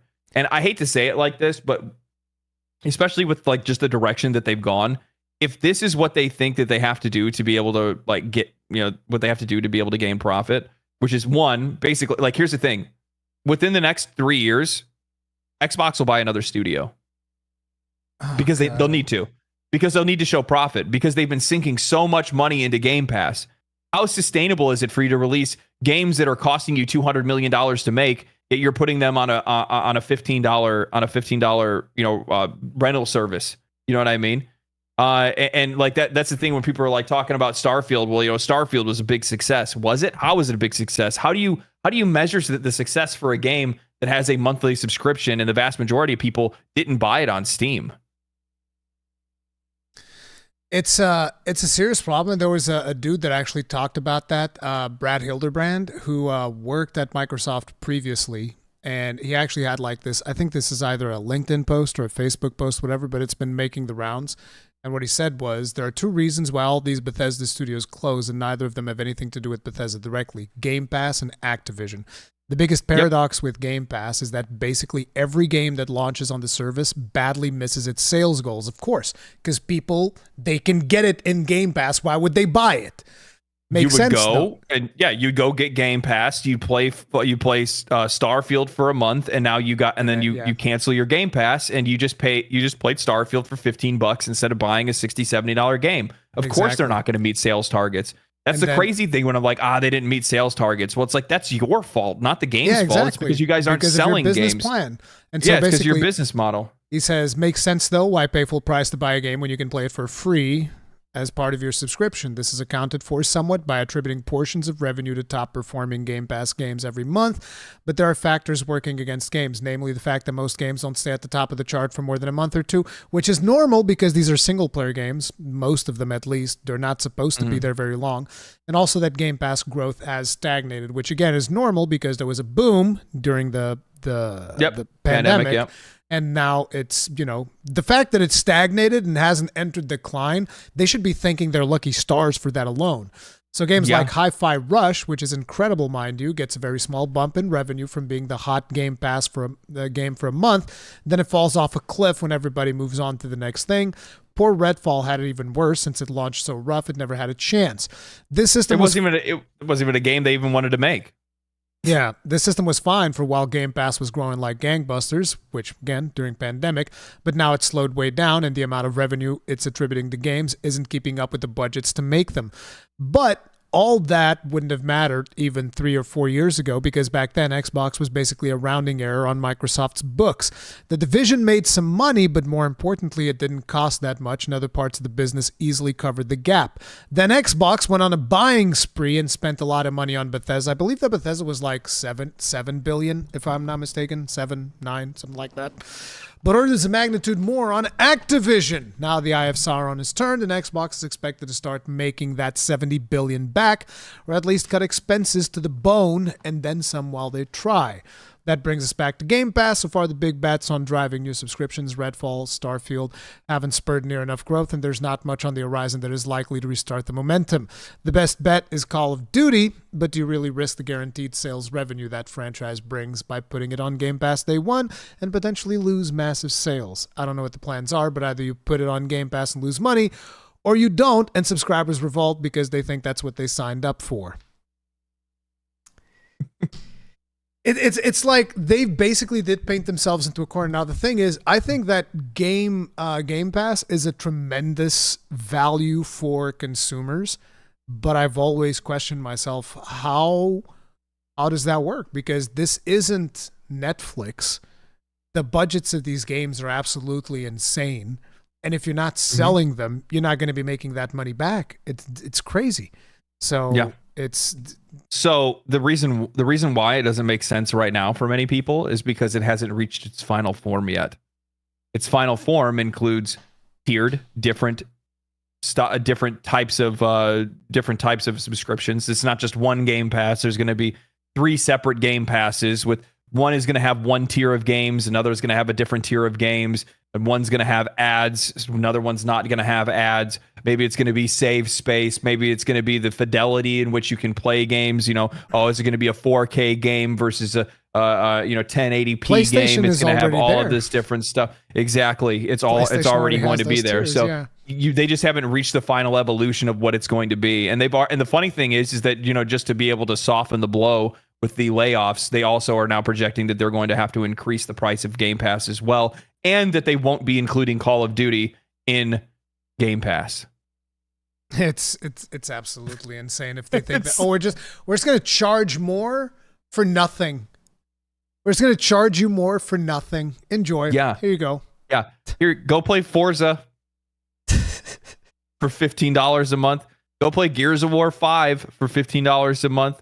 Like the thing is that like one of my biggest issues that I have with Xbox, and I think this is something that's like indefensible, is the fact that like they don't have the ability to create anything on their own anymore. Yeah, they don't. They just buy studios that give them stuff. Like they used to be like the Xbox 360 era and and obviously even the Xbox era as well. They had some awesome homebrew first party titles that they made that were amazing, absolutely fantastic. And then I don't know if it was more of just the like Microsoft influence slowly but surely pushing the numbers up, and they kind of got away from like the root of like what they wanted to do. I need to make this. I have a video. I have a script already written for it, and I'm just going to write it, or I'm just going to record it. It's not necessarily the same kind of style of videos that I normally do, but I basically have kind of like a thing where I'm kind of documenting the fall of Xbox. And one of the things that people forget about is that at the very beginning, why did they make the Xbox? Do you remember? No, I was never too deep into that ecosystem, so no, I don't know why they started the Xbox.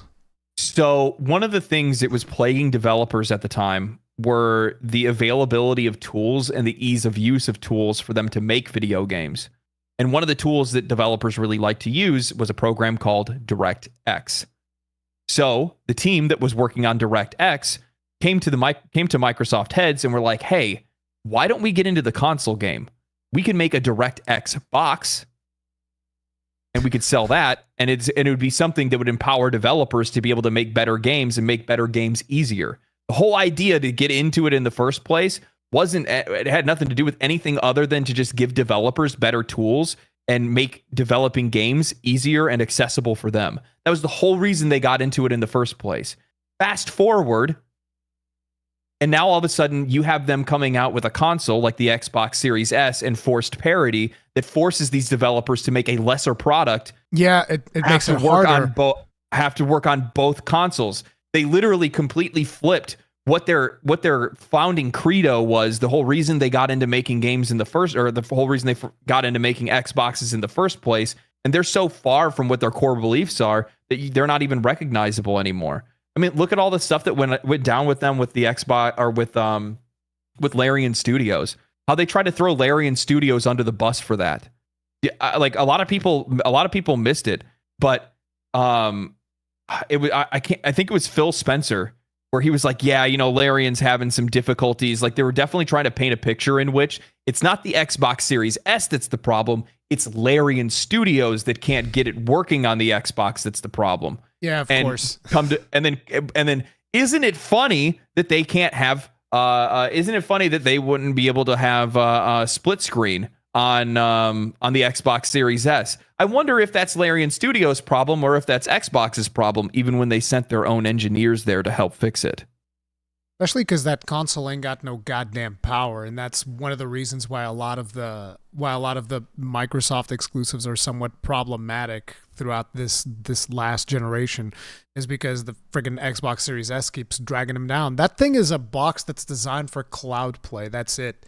You're supposed to just like play cloud games on that bitch because it's remotely rendered someplace else, and it just gets beamed into the box. That's what they really wanted to do with that. But they're like, oh, it needs to play local games and blah, blah, blah.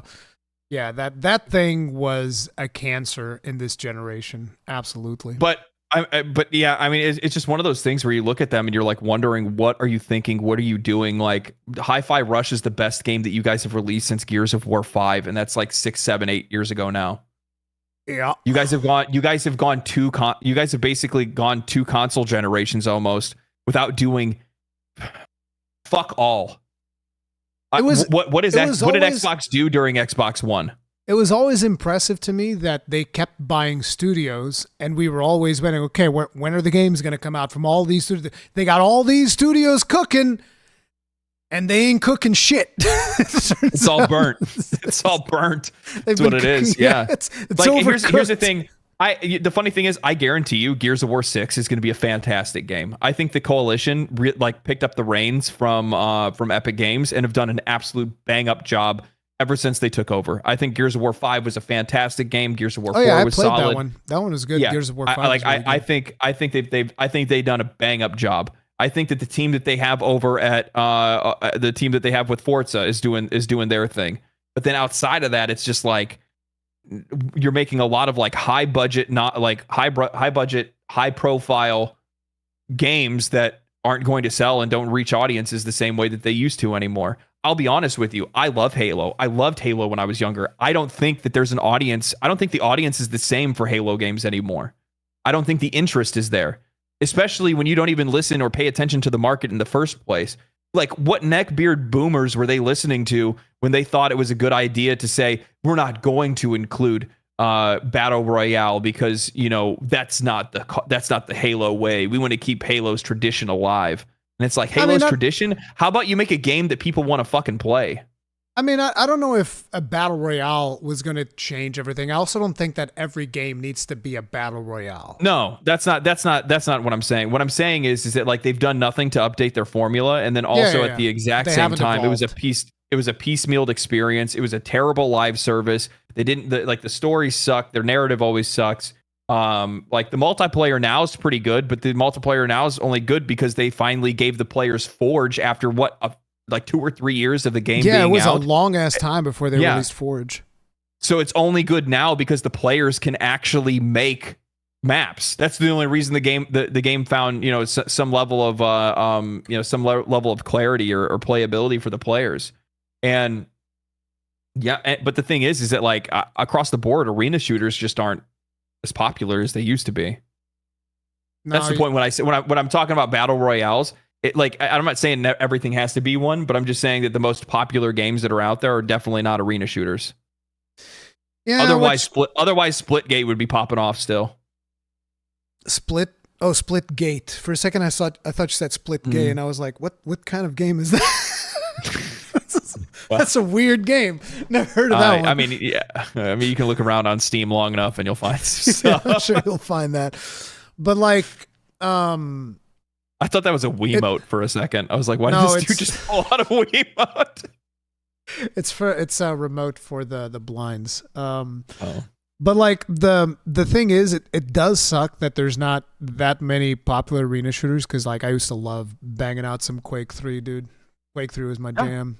Freaking love that. Yeah. But yeah, Yeah, you are Quake right. 3, Unreal Tournament. Unreal Tournament, yeah. They're not nearly as popular anymore. And the thing is, it doesn't have to be a battle royale, but it has to be something. They have to innovate somewhere, and they didn't really do anything with it. They're like, oh my God, it's Halo Infinite. Okay, what does it do? Well, it's exactly the same as the previous ones, but worse. It's got less things on it and an open world, I guess. Okay. And plus on top of that, like the whole like have they even made the campaign co-op yet? Because I remember that was a thing. It was supposed to be co-op, but it wasn't when it launched. Have they even fixed I don't know. that? I never went back. I never went back to it. You don't even know if they've already it. fixed that part. Oh my God. And plus on top of that, the other thing is that like I think for me personally, and I don't know how many other people feel this way, but it's weird when you play a game that you used to unlock everything through prestige, and now there is no prestige anymore. The prestige is just like a little icon that's underneath your name, and that's it. And the funny thing is, like Halo actually released without a ranking system. So like, before how you'd go through the ranks when you're like in Halo, you know what I mean? Like, and you could, like Call of Duty used to have like prestiging and all that kind of stuff. See, they didn't even have that when the game launched, which is just like insane. See, I think Xbox and Activision what? Blizzard, they kind of deserve themselves. They have the same strategies, just like Diablo 4 launched without a leaderboard. It blows my mind. And I love that a leaderboard was something that took them almost a year to make. That's the best part. A leader, like season 3. It took almost a year for them to be able to put talk up. You want to see incompetency in motion? Just look at anything that's going on with Activision Blizzard King.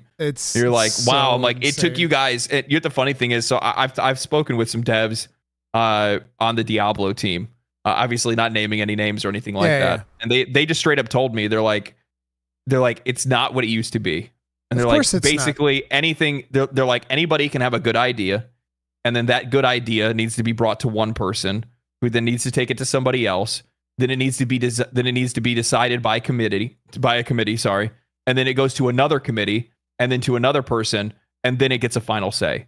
And it has so many channels that they have to go through to get something approved. And by the time it does get approved, those because there's ways they were like, oh, we could do this and it would improve like the gameplay experience. It would make the game like maybe a little bit more hardcore in some ways, not like hardcore in a bad way, but like more in depth in systems or something like that. And by the time it actually got up all the way up the person that finally makes the last decision, well, they've watered down whatever that mechanic was to the point that it could be acceptable for wider and modern audiences. That's so and it's stupid. It's not even what it was anymore. The whole concept of the modern audience, like in this whole design by committee, it's such a stupid, moronic thing. Like, I'm sorry if that's what you're doing in your game development, like, get fucked, dude. Just like straight up get fucked. Like, it's stupid. Take a fucking chance, dude. Just take a goddamn chance. Look at Remnant 2. I love the way that Remnant 2 operates. At one point, I was having a conversation with Tragic, like on the very first podcast that I did with him, and I straight up told him, listen, I hate the last boss in your video game. I fucking hate it. I can't stand that boss. And he was like, well, that's too bad. Yeah, that's it. We don't give a fuck. That's too bad. For some people, they fucking love it and they think it's the best thing ever. You don't like it? That's too bad. It's like, get fucked, dude. Get good. Exactly. No, but that's the way in a lot of ways. That's the way it's got to go. The team needs to be like, no, listen, this is our decision, and unless there's something fundamentally wrong with the mechanics of the boss or something like that, which to me there kind of is, because have you played Remnant 2, the final boss got like all the shiny lights and shit? I did not. I have not beaten the problem. Like Remnant 2 came out like right alongside something else that I was playing. I think I was still playing Baldur's Gate 3 at the time, right? Oh my God. I mean, I played through Remnant 1 all the way through multiple times. But, I'm messaging Tragic right now. You're going to be put actually. on You know what? list. Now I remember. I quit playing the game because I rage quit. You rage quit. Yeah, that's good design. Fuck you. No. It was literally the worst designed boss I've ever experienced in my entire life. Is it the cube? That one? I don't think it's the cube. It's that boss where it's like, so you're on a platform and he's like a fucking ethereal thing out in the middle of the screen. It has like a big eyeball that you have to shoot, and then it has abilities where like hands come out of the ground around you. I forget which one that is. it has these like ethereal hands that come out of the ground and come out of like portals above you and stuff like that. The Phantom, is that what it's called? The Phantom. So, I don't remember this one. Wait, Silver Nitro, what world is this from? From the sci-fi planet? Yes, Narud. I might have not fought that one because I haven't fought all of the bosses in there. So the Narud boss, the reason why I hate it so much is because this is a third-person shooter, and it has attacks that are off screen. And I can't. How am I supposed to dodge what I can't see? You get like good. I played it and I did it and I played over and over and over and I just kept dying and dying and dying and I get further and then I would die and I literally kept getting off screened and I just gave up. I'm just like, I'm just done. Is that the one where you use the override? It's one of those ones where I think the best way to be able to take it on is in co-op. Like, it's a boss that you can tell that it's probably designed for co-op more than single player, but it's just a shitty boss design for, like, you can't. I'm sorry, but if you're going to make the game playable for single player, you need to find creative ways to make it playable. What difficulty were you playing in? The hardest difficulty. I need like Souls game. Yeah, whatever the one that you get to, the hardest difficulty you can pick from the beginning. No, because that's the true experience. That would have probably been Nightmare, I think. I don't think you can play Apocalypse from the beginning. I think you have to finish the game. So, can you play Apocalypse from the beginning, guys? I don't think you can. I think you can choose. I think you have to beat Nightmare first. Yeah, I think you have to beat Nightmare. So you probably were doing it in Nightmare. Yeah, I wouldn't recommend that, especially if it's your first time playing. Yeah, I would not recommend starting the game in Nightmare. That was a big mistake. Like, I've played through the game both in hardcore and Apocalypse, but we did that in co-op. But although, interestingly enough, the game doesn't necessarily get easier in co-op. It's easier the hardcore because, if you die, you don't actually die unless everybody in your party dies. That's the only time where right, because you can res, right? Because you can res. So for hardcore, it definitely makes it easier. But like, in terms of just harder difficulties, having more players also makes the bosses hit so much harder. It's actually insane. So it's not necessarily more players equals easier game, at least not in my opinion. But yeah, you definitely need to play through that. We got to play through that together at some point, dude. Because I haven't played it on PC. I play it on PlayStation 5. I've been looking for an excuse to play on PC, maybe. Yeah, but 100% down. The other thing was back to the Microsoft situation. The other thing that also happened is they say that they're not done with the cost cutting yet. No, not even close. They're not. So they specifically said we still need to cut a couple more. So the way that I'm looking at it is, you look at the amount of marketing that we got for Hellblade 2. Oh yeah, you look at the type of game that Hellblade 2 is, which they've already said the game's going to be like 15, 20 hours, maybe even less. They make Unreal Engine demos. That's what they do. Yeah, and so Unreal Engine tech demos, that's what they make. I'm like 90% sure Hellblade 2 comes out, and Microsoft's like, this game met all of our expectations. It was absolutely amazing. You're all fired. So Hellblade 2, and then I think actually, this is the hottest, steamiest take ever. Okay.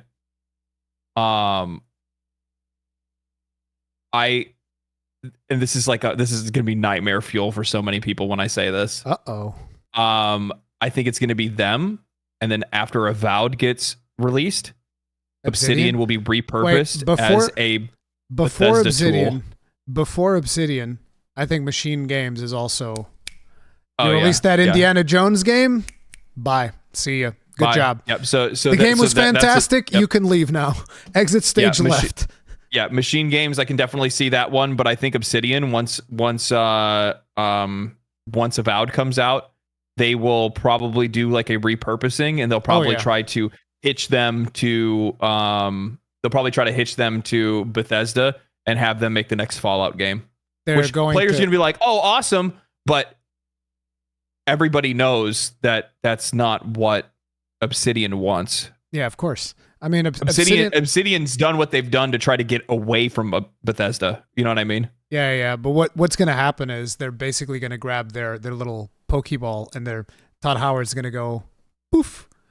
Now you're my Pokemon. Yep. And that's it. Yep. Obsidian is now a Todd Howard Pokemon. He's a part of Todd Howard's starter. That's what it is. So it's like they're going to become basically Todd Howard's bitch, and Todd Howard's going to say, "You do this now," and they're going to have to do that. Probably somebody in the leadership is going to get ousted or something, and they're just going to get the leftovers to be Howard's the reason why. slaves. Yeah, the reason why I say that is because there's no like if Hi-Fi Rush wasn't enough, then Pentiment and Grounded were definitely not enough. Oh yeah, 100%.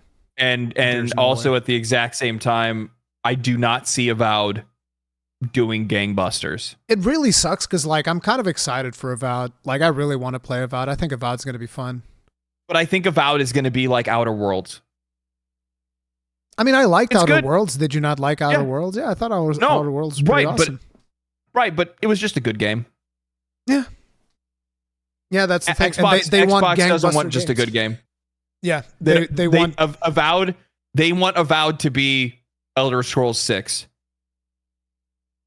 They want Avowed to be GTA. They want Avowed to be, that's what they want.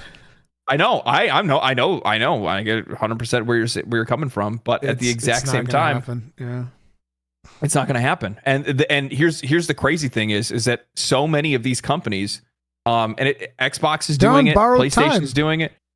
It's not even just a borrowed time thing.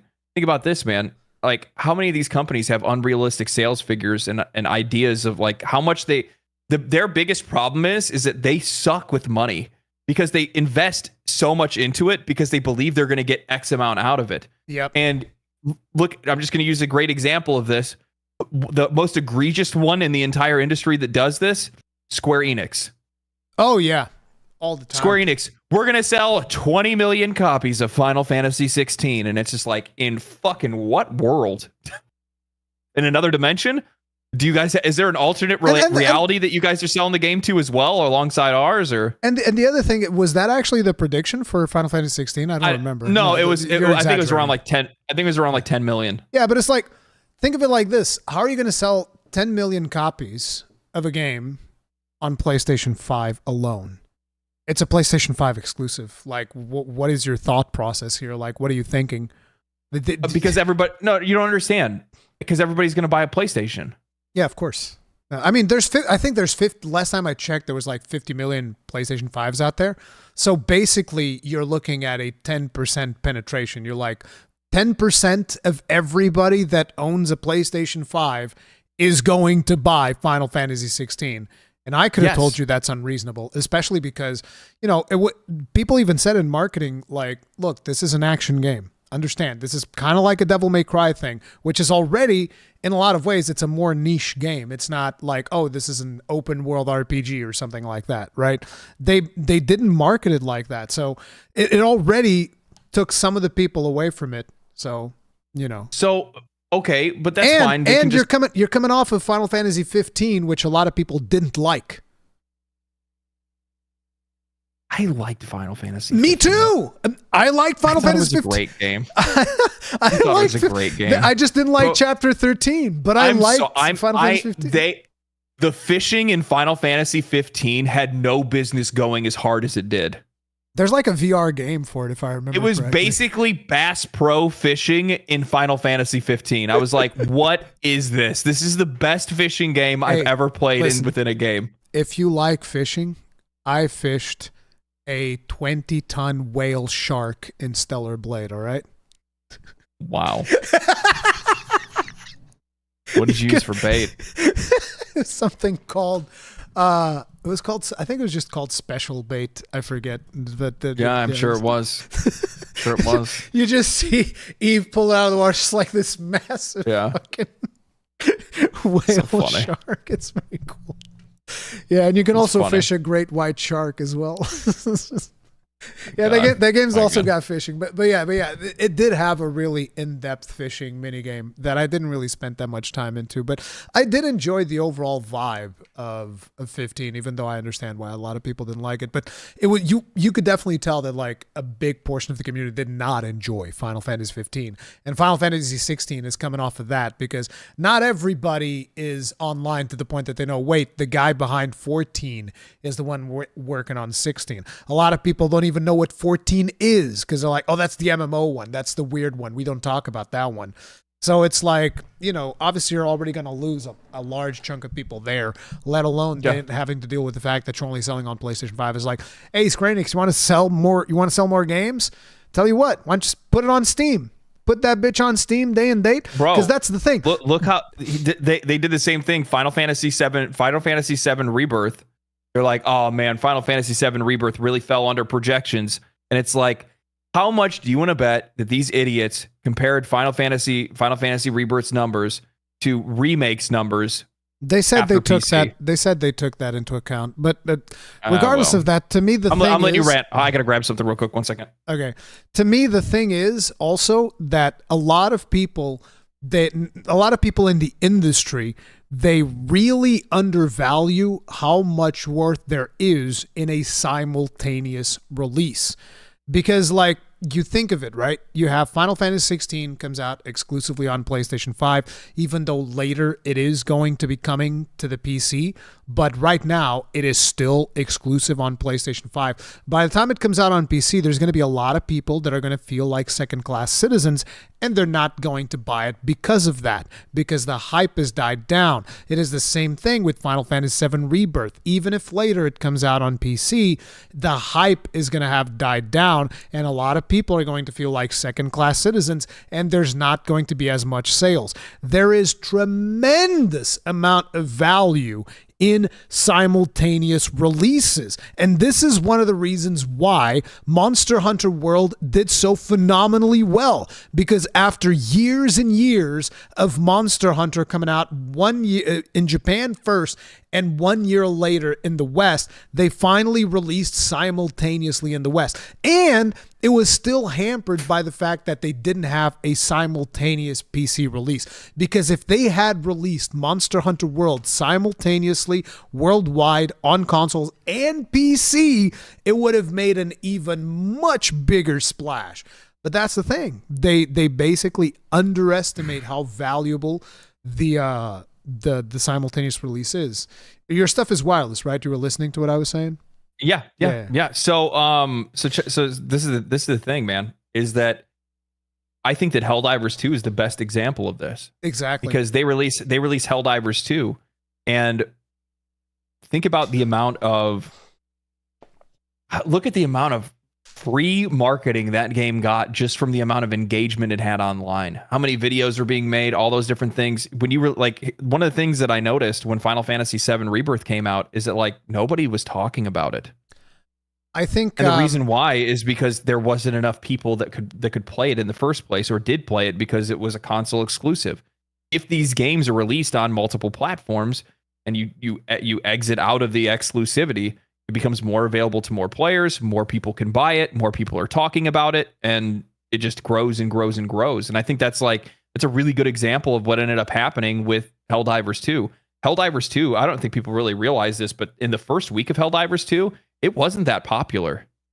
It only hit like four. I think when it was popular, it hit like four. Like I think it hit like 70,000 players concurrently.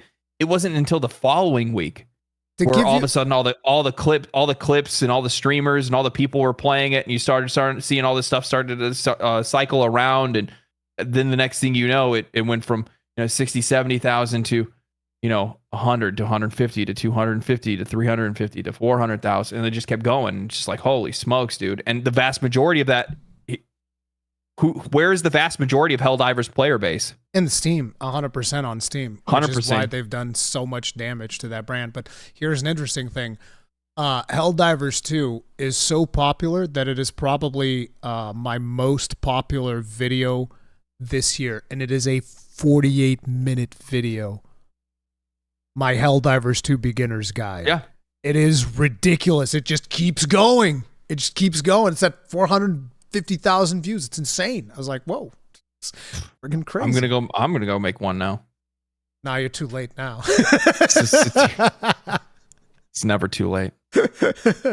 No, I'm gonna make a beginner's guide to, I don't know. But that's trying to think of something off the top of my head. That's the beauty of Helldivers, though, is that it's also never too late to start. Because unlike other games where it's like, oh, if I start to play now, I got like 50 hours of content before I can catch up to my friends. It's like, no, you can start playing right now.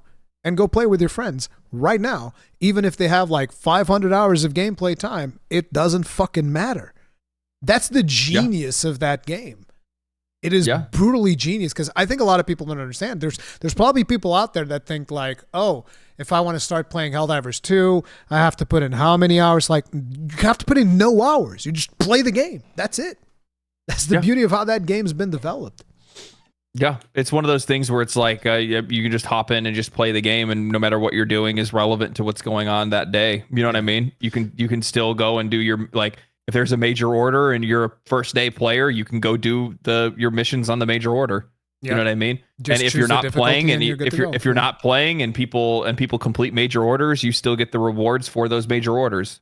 Yeah, and that's the other thing, because people don't feel like, oh, I got this FOMO thing. No, I missed out on all this content. No, I don't feel like playing it anymore. No, it's all there. Battle passes the battle passes, war bonds don't expire. Like like everything that's there is exactly what you want it to be. You know what I mean? Like you said, it's the perfect example of why it's important to have these simultaneous releases. I think that at this point, people are a lot of the people in these in the executives of these publishers, they're overestimating the value of somebody giving you money for an exclusive. You're underestimating the value of like a multi-platform release, because it's, again, it keeps being shown that like stuff releases on Steam and on PlayStation, and it just grows. Yeah. And massive. I hate to say it, but like conversely, what ends up happening, especially on the side of like Square Enix, I would probably say, is that, you know, the game doesn't sell all that well on PS5, because PS5 has a very limited audience, right?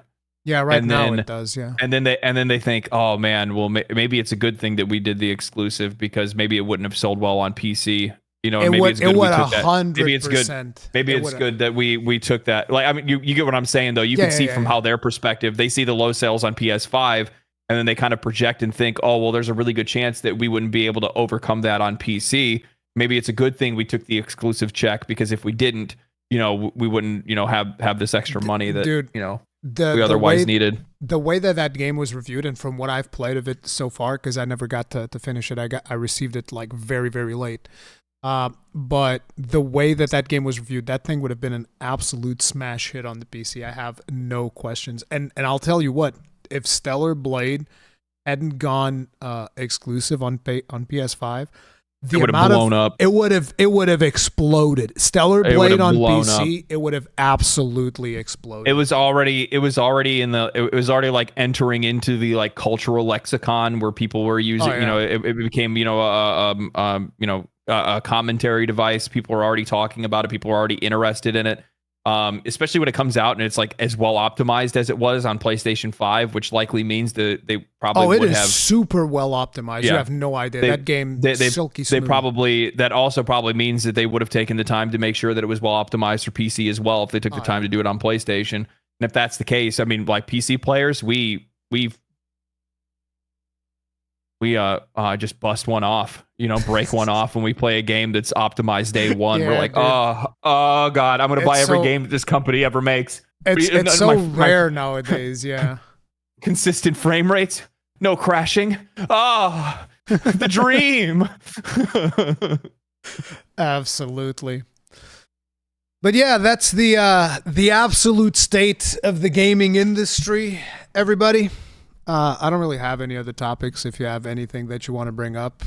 The only thing that like I was going to talk about before, and I didn't really get the chance to say anything about, is that there was a conversation that kind of went down that didn't get a whole lot of light, and you know, specifically looking at Xbox and a lot of their closures. I think 90% of Xbox's issues have to do with Game Pass and how hard they pushed into Game Pass so early. I agree. Right? Because it's not sustainable. It's not profitable enough.